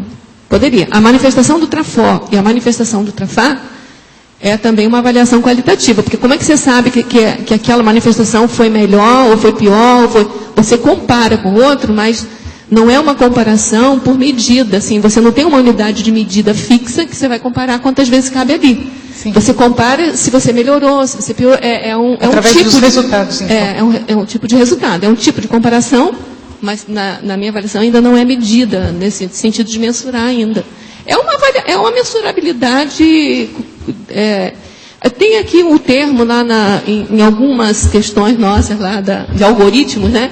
Que tem a mensurabilidade heurística, que é aquela mensurabilidade que você vai generalizando de acordo com o problema. Então, o problema vai te trazendo algumas, como que eu vou dizer, algumas devolutivas, alguns itens, algumas soluções, alguns parâmetros, assim, que aí você vai generalizando aquilo. Então, assim, a métrica heurística é uma métrica que depende da sua experiência. É heurística, é descoberta, assim, não é uma métrica fechada matemática. Entendi. Entendeu? Muito obrigada. Só uma coisinha aqui. Quando você trouxe essa questão do traço pessoal mensurável, a leitura que eu fiz foi uma leitura bem conscienciométrica. Então, eu entendi, assim, como a gente tem como avaliar nesse sentido, se há uma tendência. Então, se é introvertido ou extrovertido, é otimista ou pessimista. Então, a gente começa, a partir do contraponto, eu vou poder fazer uma definição exatamente disso. Então, na conscienciometria, a gente vai. Agora, já a mensuração do quantum, aí é que eu acho que onde eu alcancei essa mensurabilidade aí, é nessa quantificação. Mas nesse primeiro sentido de poder definir, eu vejo que é mensurável. Mas isso, olha só, isso é o que eu acabei de falar, pode ser considerado uma métrica heurística, entendeu? Você vai de acordo com o teu problema. Então, no primeiro momento do seu problema, o importa você fazer a booleana aí, 0 ou 1. Eu nunca consegui fazer o conscienciograma por esse método, nunca. Não dava para eu fazer 0,1, entendeu? Acho que não encaixa na minha personalidade isso, entendeu? Mas assim, você pode fazer. Aí mais para frente você pode ampliar. 0, então é um tipo de métrica, mas você vai aprender. É uma métrica, é quase da inteligência artificial, que vai aprendendo com o problema, entendeu? Você vai criando a métrica junto com a solução do problema. Então você vai solucionando o problema e vai construindo a métrica. Também pode ser, entendeu? Ok. Rosa, eu tinha alguns comentários, sugestões também. A primeira aqui seria na fatologia, terceira linha.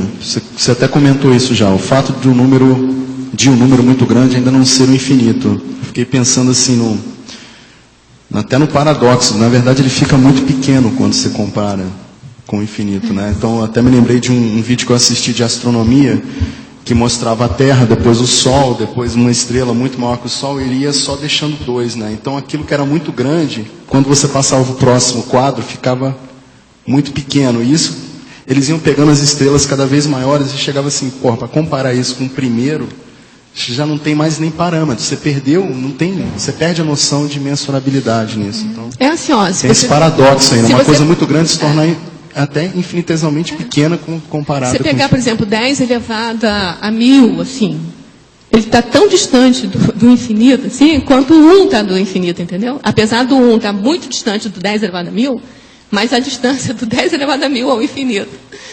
Ao infinito é a mesma coisa. Se é que você pode falar de distância entre um número e um infinito. Tá? Aí tinha uma sugestão aqui que era o seguinte, também na fatologia, o fato do instrumento de medição interferir na medida. Então, isso impacta no processo da mensurabilidade, porque verdade, existe uma imprecisão tanto no instrumento quanto no método de medição. Se a gente pegar o processo da consciência também como instrumento de medição parapsíquico, isso também cabe, né? Na verdade, essa medição mesmo, você não consegue... A medição é um mito, né? É um mito, entendeu? Porque você não consegue medir, tem sempre um erro de medição. Né? Então é um mito na medição. Até pode botar um mito da medição. Aí, na mitologia, a minha sugestão seria o mito da pesquisa não participativa, até em função disso. Olha, o mito da medição do mito. Da medição do mito também. Agora aqui, ó, na dimensão mental, aquilo que era mensurável torna-se mensurável. Entretanto, continua mensurável no intrafísico pelo fato de não existir base de comparação. Olha, antes de você responder, eu acho que isso aqui, o imensurável continua. Porque a gente com o serenão, ele também ainda pensa no imensurável. Isso não é mensurável ainda para ele. De modo que isso aqui eu ponho de quarentena, não é bem assim. A ideia é que a dúvida... Isso da gente estar aqui, ou está lá no outra Comunex, não quer dizer que a gente já esteja entendendo o que é isso, que ainda não vamos entender. É aquela ideia que a Dulce trouxe logo no início. Que quanto mais você apreende a realidade, mais essa realidade se complexifica e mais você tem ainda para apreender. Agora aqui para você. Quando perguntamos a uma criança até quando ela sabe contar, normalmente ela responde. Pergunte para a professora Rosa qual seria a resposta que ela daria. Você sabe contar até quando? Você sabe que eu tive uma experiência com os índios, Você fala que né? você sabe contar até o número da sua casa ali no condomínio. Eu tive experiência com os índios aqui em Amambai, aqui como é Mato Grosso do Sul, aqui que eu fui ensinar o sistema de numeração para os índios, que eles estavam com problema na escola, porque eles não usavam o sistema de numeração. Eles contavam 1, 2, 3, 4, 5. Eu sabia o nome, agora eu já esqueci. Depois ele pulava para 10 e depois falava muitos. Ele não tinha mais. Né? Isso é a saída do Cro-Magnon. Mas isso foi assim que começou a aritmética. E assim, eu tenho até fotos dele com o sistema de numeração. As estão começando a aparecer. É isso? Agora aqui, para você. Parece que seu verbete é uma primeira vista da realidade do cosmos e tudo o que há nele. É extraordinário o tema. Penso que será preciso desmembrá-lo em muitos outros verbetes, a fim de que os estudantes possam praticar o pensamento da contagem de muitas variáveis. Você sentiu também que é preciso picotar os temas? Olha, por incrível que possa parecer, pessoal, hoje de manhã, eu estava pensando isso, gente, quanta coisa tem aqui, né? Mas eu não pensei. Eu te falei, quando eu te informei sobre esse tema, que ele ia dar muito pano para manga. Eu estava, na verdade, você, assim, tem que falar isso para aqui, né? Eu estava muito apreensiva com esse verbete, que eu achei que, assim, que eu não tinha convergido para uma ideia. Aí, a primeira coisa que eu pensei, assim, eu tenho que estudar esse verbete. Isso foi anteontem que eu peguei, assim, que eu li, assim, nossa, eu tirei para tudo quanto foi lado. Aí eu falei, não, eu tenho que encontrar qual foi o veio, que eu tinha feito esse verbete há muito tempo. E aí, assim, à medida que eu fui estudando, que eu fui entendendo, aí eu acho que eu encontrei, né? Por isso que, quando o senhor falou, eu achei até interessante, se eu queria falar alguma coisa, eu falei assim, eu acho que o professor Valdo deve ter percebido alguma coisa, porque eu estava com necessidade de falar que eu tinha encontrado o veio do verbete. Mas agora o processo é o seguinte, o povo que reclama que às vezes existe verbete pequeno, existe verbete grande, o processo é aí, a mensurabilidade. Isso depende do tema. Você pode ampliar, aprofundar ou não. Porque a mensurabilidade, primeiro, não estava dicionarizado, não achei em dicionário nenhum. Segundo, podia ir pela ótica da filosofia, pela ótica da religião, não iria mesmo, mas poderia ter ido. E pela matemática, que foi um pouco, né, do que... E pela conscienciologia, que era o que tinha que ser. Aí, agora aqui, outra coisa. Nossa, achei fantástico esse verbete. Quero cumprimentar a nossa amiga matemática pelo sorriso constante dela nas tertúlias. Sempre acho contagiante a alegria dela. Gostaria de sugerir, é um homem, viu, que está falando, tá? É preciso de ver isso aí. É preciso saber se ele é solteiro. Gostaria de sugerir, colocar como exemplo a física quântica. Pois na física quântica se trata tendenciosamente sobre o micro-infinito. A distância de Planck diz que existe uma medida finita de medida no microcosmo da divisão atômica, pelo simples fato de não saber calcular o infinito. Isso seria um exemplo de camuflagem exponencial na ciência limitada? Em parte, tem razão. Tem razão. Você quer que leia de novo? Você entendeu? Não, já entendi, mas eu não tenho nem... Eu concordo com ele. Eu sei. Mas eu acho interessante. Entendeu? Que trata do macrocosmo. Agora, seria bom você saber quem é que mandou isso. Eu acho que isso aqui seria... Sei lá, entende? Eu não entro no destino das pessoas. Entendeu? Eu quero ajudar as pessoas, o destino. Esse negócio de você interferir, isso é intrusão. Agora aqui, alguns livros espíritas afirmam a existência de consciências tão negativas que devem ser mantidas em isolamento, pois poderiam provocar a dessoma de consciência só com a sua proximidade. Isso procede? Depende da consciência e depende da consciência. Tudo isso procede. Pelo seguinte, uma dessas consciências que dão alteração são os chamados mutantes, que eles se alteram tanto. Esses mutantes têm que chegar naquela condição que André Luiz fala na hora que vai diminuindo o povo. Entende? Ele chama isso de ovoide. Então, esse povo, mas é devido ao processo da mutação da forma, a informalidade, o processo da disformalidade, ou, no caso, a amorfabilidade.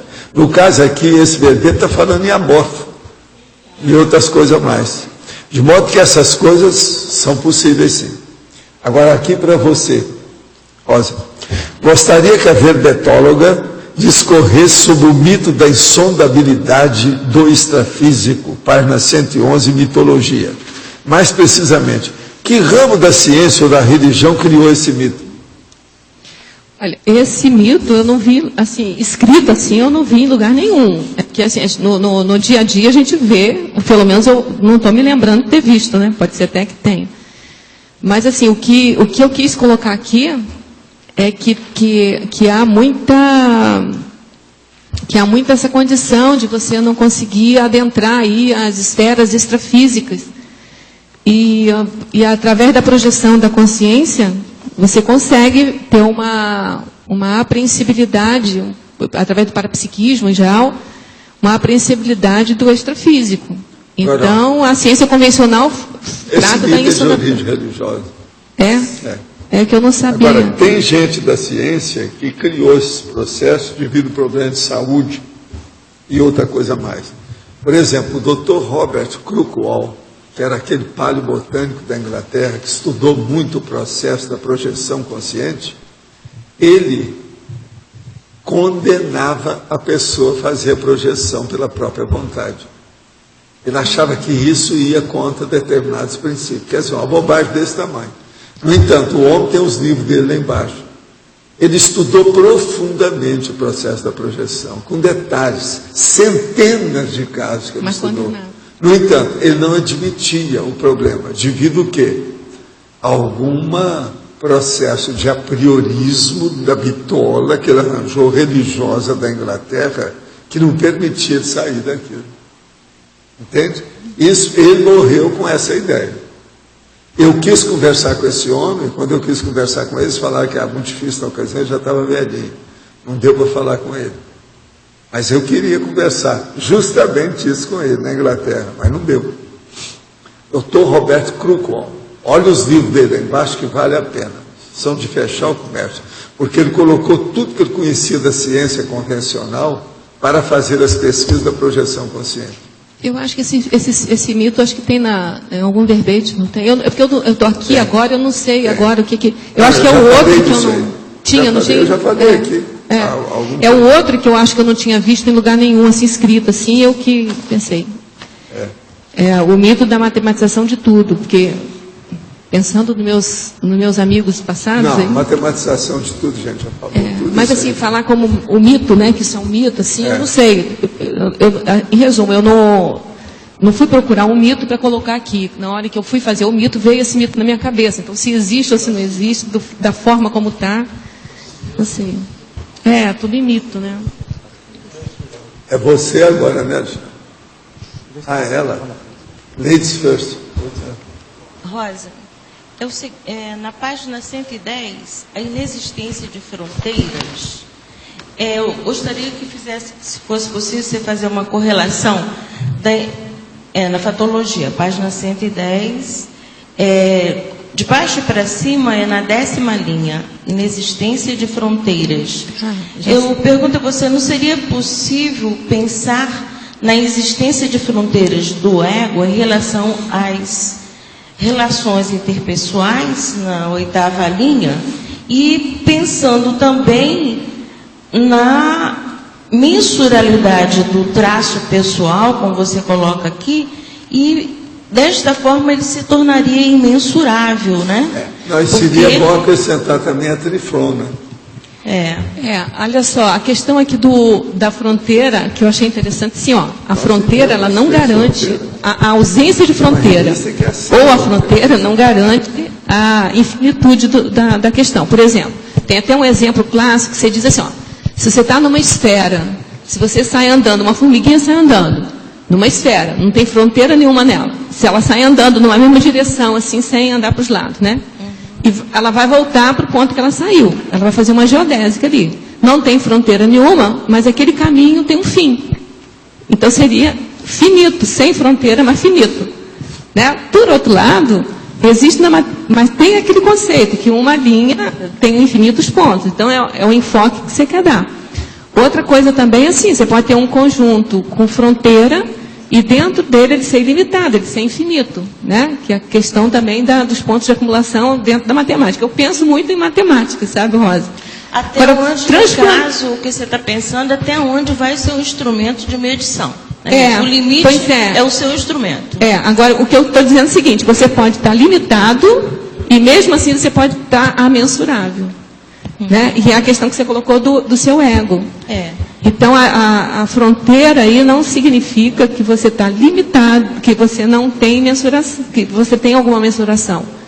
Você tem uma mensurabilidade, você é complexo. É bom lembrar da Tríplice Fronteira e da revista Sem Fronteiras. Pois é. Ambíguo. Obrigada, Rosa. Vou fazer uma pergunta para a Rosa. Primeiro eu queria falar que eu, desde que começou essa série aqui dos 17 verbetes, eu tenho me sentido meio burro, mais burro. Por uma comparação assim, inevitável, né, do que eu poderia produzir versus... E hoje foi o golpe de misericórdia. Mas aí vamos uma pergunta, então. Eu não sei se você chegou a considerar, eu não vi aqui, e é uma pergunta que eu me faço desde pequeno. Que eu pensava muito nessa questão da infinitude, né? Espaço-temporal, né? E eu pensava, se eu traçar uma reta para o espaço, se tiver uma placa, é finito ou infinito? Se tiver uma placa que é o fim, tem que ter alguma coisa depois. Então aquilo ali quer dizer, eu não achava eu não sabia o que era pior, se eu falar que é finito ou infinito. Aí eu perguntava para o meu pai falava assim, não, é porque a sua cabeça, esse cérebro físico, não dá para entender, é uma impossibilidade do cérebro físico, ele falava isso para mim, de entender o infinito, a questão do infinito. Então eu te pergunto, assim, até que ponto você acha que esse caráter mateológico, incompreensível, amensurável do infinito, do espaço, do tempo, tem a ver com a questão da restrição somática ou a limitação do cérebro físico, e a gente estando livre disso, a gente seria menos amensurável, seria mais mensurável. Eu acho que você tem razão aí. Eu acho que com o cérebro físico você restringe, porque aí você fica preso na apreensão cerebral ali, se você quiser ver com teus olhos, assim. Lembra daquele verbete consciência miriaédrica que eu comentei sobre o quiliógono? Que o Descartes já dizia isso, o que é a diferença entre a imaginação e a razão, né, a compreensão. Que assim, se eu falar para você assim, pensa no triângulo, você vai imaginar o triângulo direitinho na tua cabeça, você vai imaginar, você vai enxergar ele e você vai compreender o que é o triângulo. Mas se eu falar assim, um polígono de 1000 lados, você entende que é uma expansão do triângulo, mas eu falo assim, fecha o olho e vê um quiliógono. Você não vai conseguir ver. Sim. Entendeu? Mas você abstrai aquela ideia. Então, assim, apesar do seu cérebro físico, você pode enxergar não com o teu olho. Entendeu? Mas com a tua mente, sei lá, com alguma propriedade que você tem de abstração. Assim, para você entender um pouco melhor isso, você tinha que fazer um cursinho assim, básico de matemática, que você não usa número nenhum, os conjuntos que você tem, o seu objeto de estudo não tem nada físico, é tudo hipotético, mas aquilo é como se existisse aquilo, entendeu? Você estuda as relações daquilo. Então, assim, o concreto e o abstrato é uma coisa muitíssimo relativa.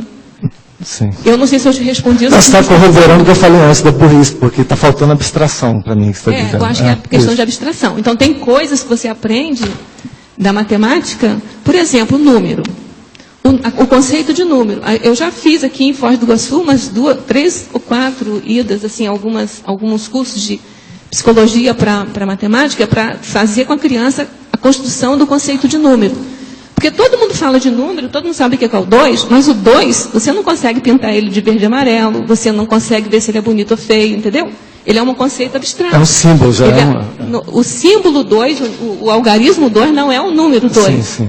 Então, o número 2 é um conceito abstrato, que você tem que fazer a partir da correlação de inclusão hierárquica, de comparação, entendeu? Então, assim, não é fácil. Né? Tanto que a criança, quando começa a contar, ela confunde o número 2 com aquele objeto que ela está colocando o dedo. Quando ela faz assim, 1, 2, 3. Ela confunde, ela acha que o 3 é aquele objeto. E não é. O 3 é uma condição de uma quantidade, é uma propriedade de um conjunto. De qualquer forma, assim... Então é mais ou menos essa abstração que você tem que levar para as outras coisas. Mas você considera que, de qualquer forma, a nossa condição de restrição dificulta? Eu acho que piora a abstração. Dificulta eu a não abstração. sei se quando eu dessomar, assim, sem o corpo físico, se eu você vou conseguir ver uma... Entendeu? Se eu vou conseguir ver um espaço de banner lá. Pois é. Não sei se eu vou ter um espaço vetorial, não sei se eu vou conseguir ver melhor. Mas assim... A menos uma coisa mais concreta... Do ponto de vista da matemática, eu acho que é muita coisa assim, é muito na hipótese mesmo, na imaginação, assim, na abstração. Entendeu? Não sei se eu te respondi não, porque eu acho que eu não tenho uma resposta. Pois é. Eu acho que a questão da restrição física, né, somática, piora, né, as coisas, mas isso não quer dizer também que você vai compreender só por estar... Agora, ó, nesse assunto tem aquele pensamento que é mais ou menos isso aqui, ó. Infinito, é tudo finito. E no sentido de dentro, né? O infinito está dentro do... Se nós, presta atenção, todo mundo aqui acha que nós estamos dentro do finito, tá certo? Certo. Como é que a gente fala que tem infinito? Então ele está aqui dentro. De qualquer maneira, como é que nós concebemos isso? Isso é terrível. Pois é, mas isso é mais, piora a filosofia, a matemática, piora tudo. Isso aqui é terrível. Isso é terrível mesmo. É porque a gente é infinito e pensa finito, né? Isso. Esse é o problema. A gente veja, o infinito está conosco. Nós concebemos o infinito. Mas a gente pensa finito. Pois é. Mas interessa. Nós concebemos o infinito. É aquele negócio que eu falei. O filósofo é o conceituoso. É o profissional do conceito. Isso aqui é a base do... Deixa eu só terminar. Quando eu comentei do meu pai, eu esqueci de dar um crédito para ele, que ele me falou, ele não só me falou que eu não conseguiria entender isso com o cérebro, mas ele falou, não, que a nossa realidade, a nossa origem é infinita. E o cérebro é finito. Quer dizer, uma coisa próxima disso daí, que me deixou, na verdade, sem resposta mas também. Assim é pouco, porque a gente sabe muito pouca coisa. Depende do que você chama de entender. É preciso de mais coisa nisso. Está muito fraco ainda a situação nossa. Muito fraca. Dá uma explicada melhor nisso, por favor. Não, o problema todo aqui é o seguinte. O in quer dizer que está dentro. O infinito está dentro do finito. Por quê? Nós estamos concebendo que existe alguma coisa que a gente está chamando de infinito. Então, veja, ele não é assim tão imensurável. Se nós conseguirmos concebê-lo, como é que fica? Não é tão materiológico assim. É materiológico. Por isso que aí é que nasceu a materiologia, através disso aqui. Através disso aí. Mas é a base. Ele falou uma coisa aí também da incapacidade do cérebro. Isso é até certo ponto, mas nós temos que contar com a capacidade do cérebro para perceber as coisas, né? Como é que vai fazer? E se existe alguma coisa fora disso, existe, a pessoa, quanto mais evoluída, vai alcançar mais. Agora, sempre tem alguma coisa depois disso. É aquilo que eu fiz na resposta aqui que a gente estava falando. Isso ser extrafísico não quer dizer que você já vai saber o que é o incomensurável. Tem um paradoxo que eu coloquei aqui, ó, que é o paradoxo da inconclusão da totalidade. Eu acho isso legal, porque né, você tem o todo, mas o todo é inconcluso sempre. Aqui mais um. Meu pensamento, sentimento tem duas versões completamente contraditórias. Como identificar qual deles é o meu verdadeiro ser? Como diferenciar a lucidez do que é assédio do pensamento e emoção? É você fazer mais reflexão e anotar suas conclusões e datar. E vai acumulando as suas observações. Vai chegar um ponto que o que acontece com você hoje, que é a insuficiência de discernimento, ela vai ampliar e aprofundar. Com o aumento do discernimento, você vai definir o seu processo. Pensamento e emoção é a coisa... Não precisa, você não vai ter medo de errar nunca mais. O que falta em você atualmente é a distinção entre o processo instintual e o processo do discernimento, da distinção do real. Agora, para isso, você tem que acumular vivências, tem que fazer registros, anotar, que você mesma vai mostrar a você essa realidade com o tempo, através das suas vivências. Vocês estão entendendo, né, o que eu quero dizer? Porque o processo aqui, o assédio, pensamento e emoção. Isso aqui é o primarismo da pessoa que ainda não tem capacidade de discernimento no julgamento de definições, de distinções. Isso é que é a dificuldade. Agora, dentro desse aspecto, no íntimo da pessoa, ela consegue superar isso com o tempo. Se anotar as vivências e fazer as comparações. Os contrapontos, os antagonismos, o cotejo, os confrontos, os contrastes, vão trazer essa realidade para a pessoa. Isso é a questão dela persistir. Quando só essa questão do infinito, a palavra infinito, ela pode ser usada, utilizada. Mas o conceito de infinito é aquele mateológico. Agora, você pode usar esse termo infinito. Não sei se isso que se quis dizer também. Mas se você for justamente conceituar isso, aí não chega a nada também. Não, o problema aí você começa a pensar no infindável, aquilo que não tem fim. Esse aqui é o processo do infinito. Tem a ver com religar. Agora, o finito, ele tem fim.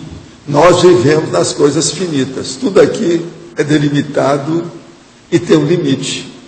Esse limite é o finito.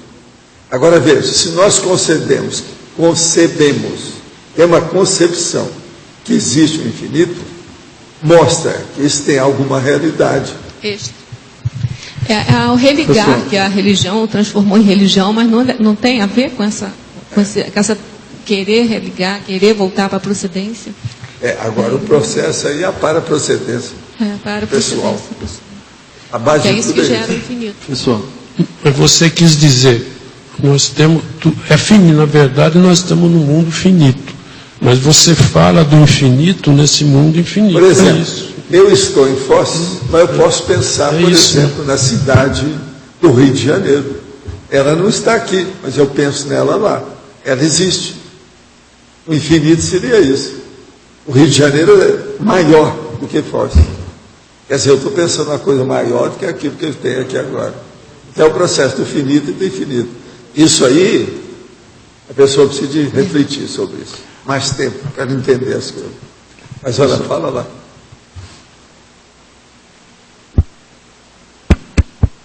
Alô? Fala mais alto que pode estar certo. Oi, Rosa. Eu queria dizer que eu gostei muito do verbete, ele me fez pensar bastante. E queria saber o que você achava de incluir na estrangeirismologia o contínuo evolutivo. O Hernandes já deu uma sugestão, o moto contínuo, alguma coisa assim, eu vou ver, tá? Mas moto contínuo não é estrangeirismo.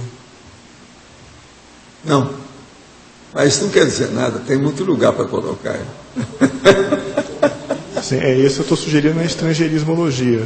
Sim, eu vou dar uma olhada nos dois, aí vou para ver onde fica mais encaixado aí. Uma outra coisa, só para terminar, coisa, Rosa, aqui na página 110, lá no final, antagonismologia, você colocou o antagonismo ano-luz Angstrom. E eu queria comentar que o Angstrom tem 2 acentos. Ele, na palavra então, eu tinha colocado esses acentos todos, mas ele está portuguesado no dicionário e na última revisão aí a gente optou por tirar. Tá? Mas eu vou dar outra olhada de novo. Dá uma olhada no. Alguém está com dicionário assim, aí igual a minha opinião, Rosa, é porque é um nome próprio, então não seria o caso de aportuguesar. Como é um nome próprio, eu pessoalmente não usaria a versão em português. Eu também não. Eu botaria o nome, eu colocaria a letra maiúscula, né? Não só letra maiúscula. Não, letra maiúscula não, porque no caso é a unidade de medida, né? Mas eu colocaria a acentuação da palavra original. A gente vai ver isso de novo. Mas eu deixaria com minúsculo. Eu sei que isso mesmo. foi. É igual o Aperon também. Aperon também respeitar. A gente teve uma. Eu respeito demais o Neviton. O Neviton. Eu conheço o Neviton. O Aperon também tem uma versão com acento, sem acento. A gente optou por essa. Então a gente optou sempre pelo mais. Aí o Armstrong também tem 3 opções. A pronúncia é Neviton. Aqui eu conheço um cara que é o Neviton. Não, é porque tem 3 opções. A gente optou pela mais simples. Escuta, eu conheço um cara que é o Newton, mas ele chama-se Neviton. Neviton. Ele chama-se Neviton. Todo mundo chama ele de Neviton. Acabou, é Neviton. Fim de papo. É nome próprio, fim de papo. Oi. Lá em cima. Das consciências em fatologia? Em parafatologia? Não, em fatologia. Em fatologia, acho que não. Talvez em parafatologia. Parafatologia, né? Vou colocar. É uma coisa que me fez lembrar a questão da escala evolutiva. Ele quer dizer porque a escala não acaba, não é isso? É isso? De qualquer maneira é um... Não, ele tem complexo com isso, porque ele dá a Sindex. Não, de qualquer Está maneira... começando, ele quer chegar lá no fim. Está certo. Pensou bem. Rosa, na maniologia, no final está nanomania. Aí que está falando o nano. Mas maniologia, a última é nanomania. Você está me lembrando do... você falou do nano, né? Mas sabe que eu achava que estava em algum outro lugar também? Mas esse aí já... Eu não achei, talvez seja só aqui mesmo e eu estou achando que tem outro lugar. Depois eu vou ler com calma isso aqui, que agora eu não estou conseguindo ler, enxergar. Mas esse eu já tinha visto aqui.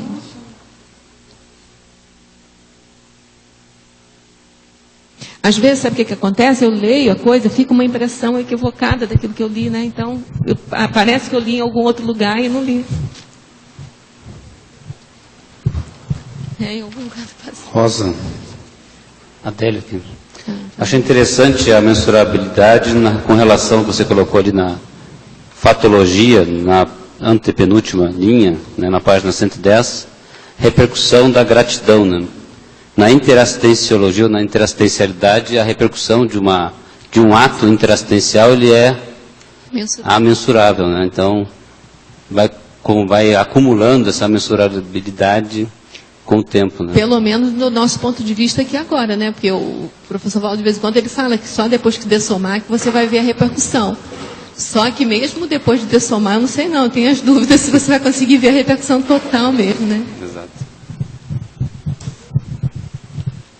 Eu quero dizer para vocês que amanhã é o último dia, é a 20ª apresentação da turma. Depois de amanhã nós vamos ter 20 verbetes dos meus de novo, vocês vão ter que me aguentar de novo. Agora, estou esperando os novos 20. Vamos ver se agora eles vão ter 21 dias para dar um jeito nisso aí.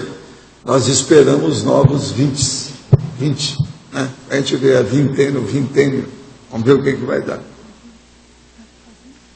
Quem mais tem? Ainda tem ainda. 1 minuto, pode falar, Luiz. Rosa, eu vou te passar aqui 2 sugestões de trinômio, né? Agora, o segundo é o trinômio do cognoscível, porque a questão dessa imensurabilidade aí e a mensurabilidade. Então, eu pensei o seguinte, no cérebro, o paracérebro e o mental soma.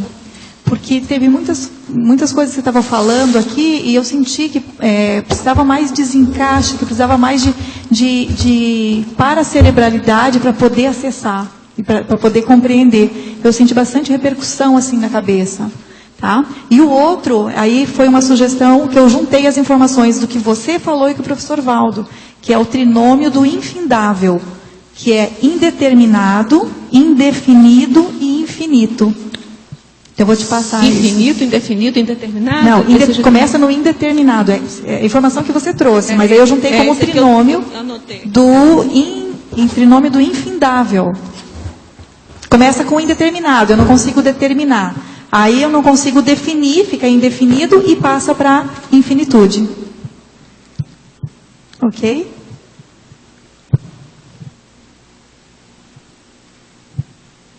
O primeiro trinômio que você falou, você deu uma adjetiva, trinômio, o que você falou? Cognoscível. Tá. Os nossos comerciais, por favor. Obrigado. As pontuações de hoje, 47 assinaturas no livro de presença, 21 perguntas presenciais, 18 perguntas online. Hoje queríamos dar 2 recados aqui pelo tertuliário. Primeiro, hoje estamos precisando, com urgência, de voluntários para grampear os verbetes novos. Temos 20 verbetes novos, a serem voltados a partir de amanhã, e no Holociclo está precisando de voluntariado para a gente fechar esse número de verbetes. Segundo, falando da mensurabilidade, iremos plantar hoje, Dia das Árvores, 2 espécies de expectativa de vida prolongada, ou seja, de 2.000 a 3.000 anos. Essas espécies têm expectativa de vida, ou seja, o sentido de fortalecer a ideia da cápsula do tempo. Então estaremos plantando hoje, logo após a abertura. E os recados de hoje, a Neida, com o curso Semana da Reeducação Consciencial, a Patrícia, o ECP2, a Mi, curso 40 Manobras Energéticas, a Rose, sobre o debate no CEEC. Os verbetes novos de amanhã.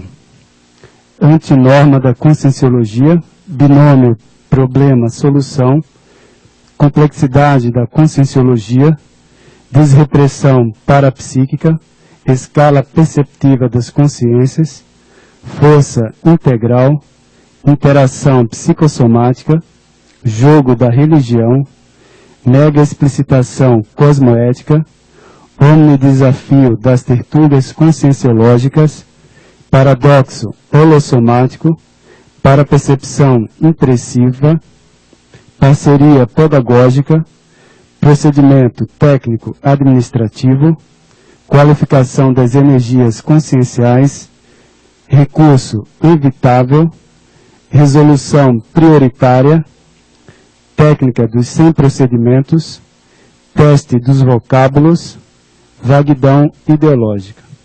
Agora com vocês o recado do Amigos com o Eduardo Martins. Pessoal, boa tarde a todos. Nós estamos aqui para divulgar para vocês o lançamento da Enciclopédia da Conscienciologia, da edição protótipo, tá, com 8 volumes, que chegará aqui no CAEC no final de outubro. Tá?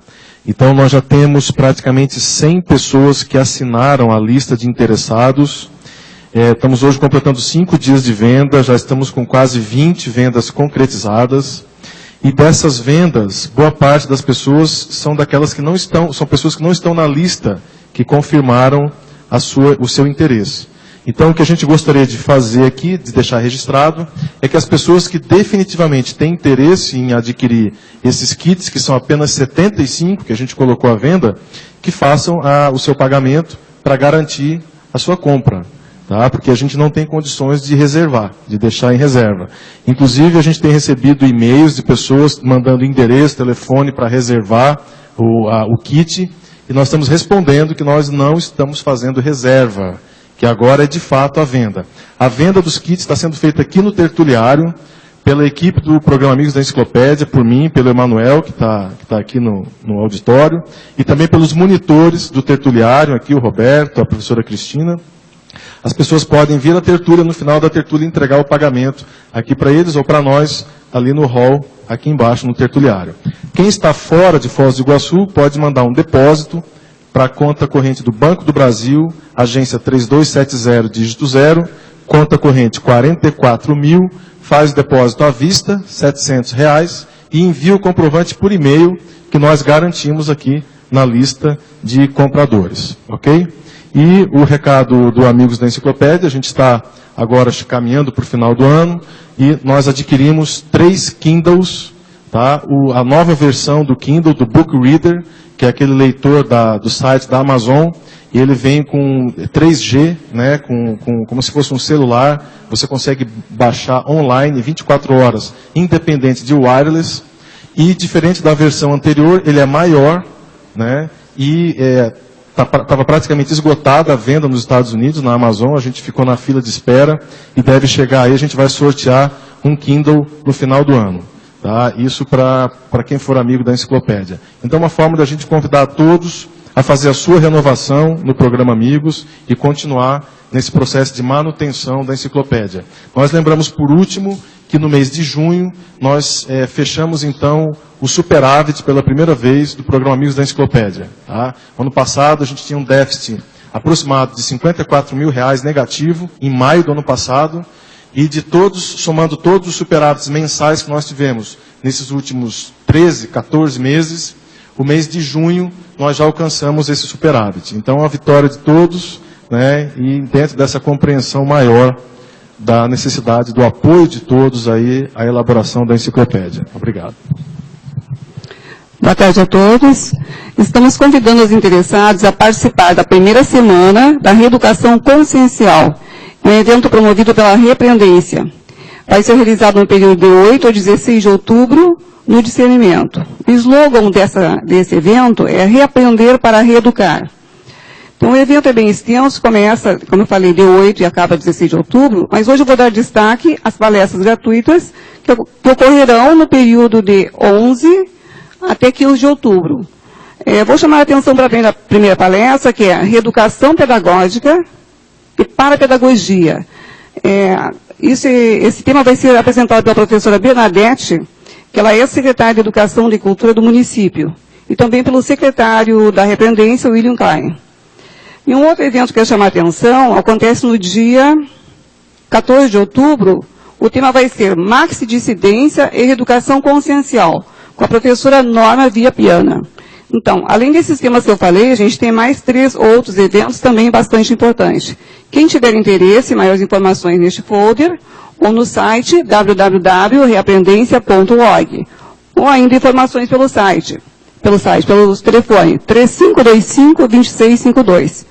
Por favor, realizem suas inscrições na recepção do CAEC. Obrigada.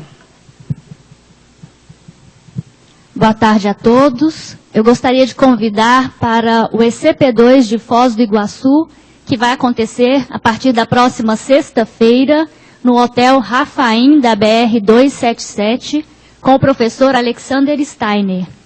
O curso vai ser um sucesso, nós já temos muitos inscritos, mas ainda restam vagas. E nós pedimos para que as pessoas que estão interessadas se posicionem, porque nós dependemos da disponibilidade de quartos do hotel. Então, quem tiver interesse, as inscrições estão a R$ 640 à vista, há opções de parcelamento e podem ser feitas na recepção do CAEC ou no IPC. Obrigada. Boa tarde, estou aqui para convidar a todos a participarem do curso 40 Manobras Energéticas. Esse curso acontece aqui no CAEC nos dias 27, 28, 29 e 30 de dezembro, sendo um curso ministrado pelo professor Epicom Mário Oliveira. Esse curso são 4 dias seguidos, essa edição não são mais em 2 módulos, mas sim 4 dias corridos, em que teremos a oportunidade de estarmos trabalhando as energias, através das manobras básicas, mais voltadas para fins interassistenciais. É uma maneira da gente começar o ano de 2011 com essas manobras em dia, para estarmos aplicando no dia a dia toda a oportunidade que tivermos de entrarmos com esse viés da interassistência. Lembrando que esse é um curso que ocorre no final do ano e, portanto, ele tem desconto se for feitas inscrições junto com outros cursos que também ocorrem nessa ocasião. Esses cursos têm o Fórum da TENEPS, que já é um fórum tradicional, né? Temos um curso gratuito do professor Valdo, que é Assistência Inegóica, que ocorre no dia 23 de dezembro. O fórum é 20 a 22 de dezembro, tá, gente? E um acoplamentário com o tema TENEPS, de 24 a 26. Depois vem o 40 Manobras e o último curso final de ano. Então, é o curso da Disperticidade, de 31 de dezembro a 2 de janeiro, que já passa para o início do ano que vem. Então, fica aqui o convite, as inscrições são feitas na recepção do CAEC, e eu esqueci de dizer, né, que mais de inscrição de um curso, a pessoa tem desconto se forem feitas também as inscrições antes do final do mês de outubro. Obrigada e até lá. Convido a todos os tertulianos, teletertulianos, para o debate desse domingo, com o tema Terapeuticologia da Dessomatofobia. O debate será realizado entre as 15 e 17 horas, lá no Pavilhão das Dinâmicas, aqui no CAEC. Não tem pré-requisitos, basta você comparecer e querer participar. Obrigada.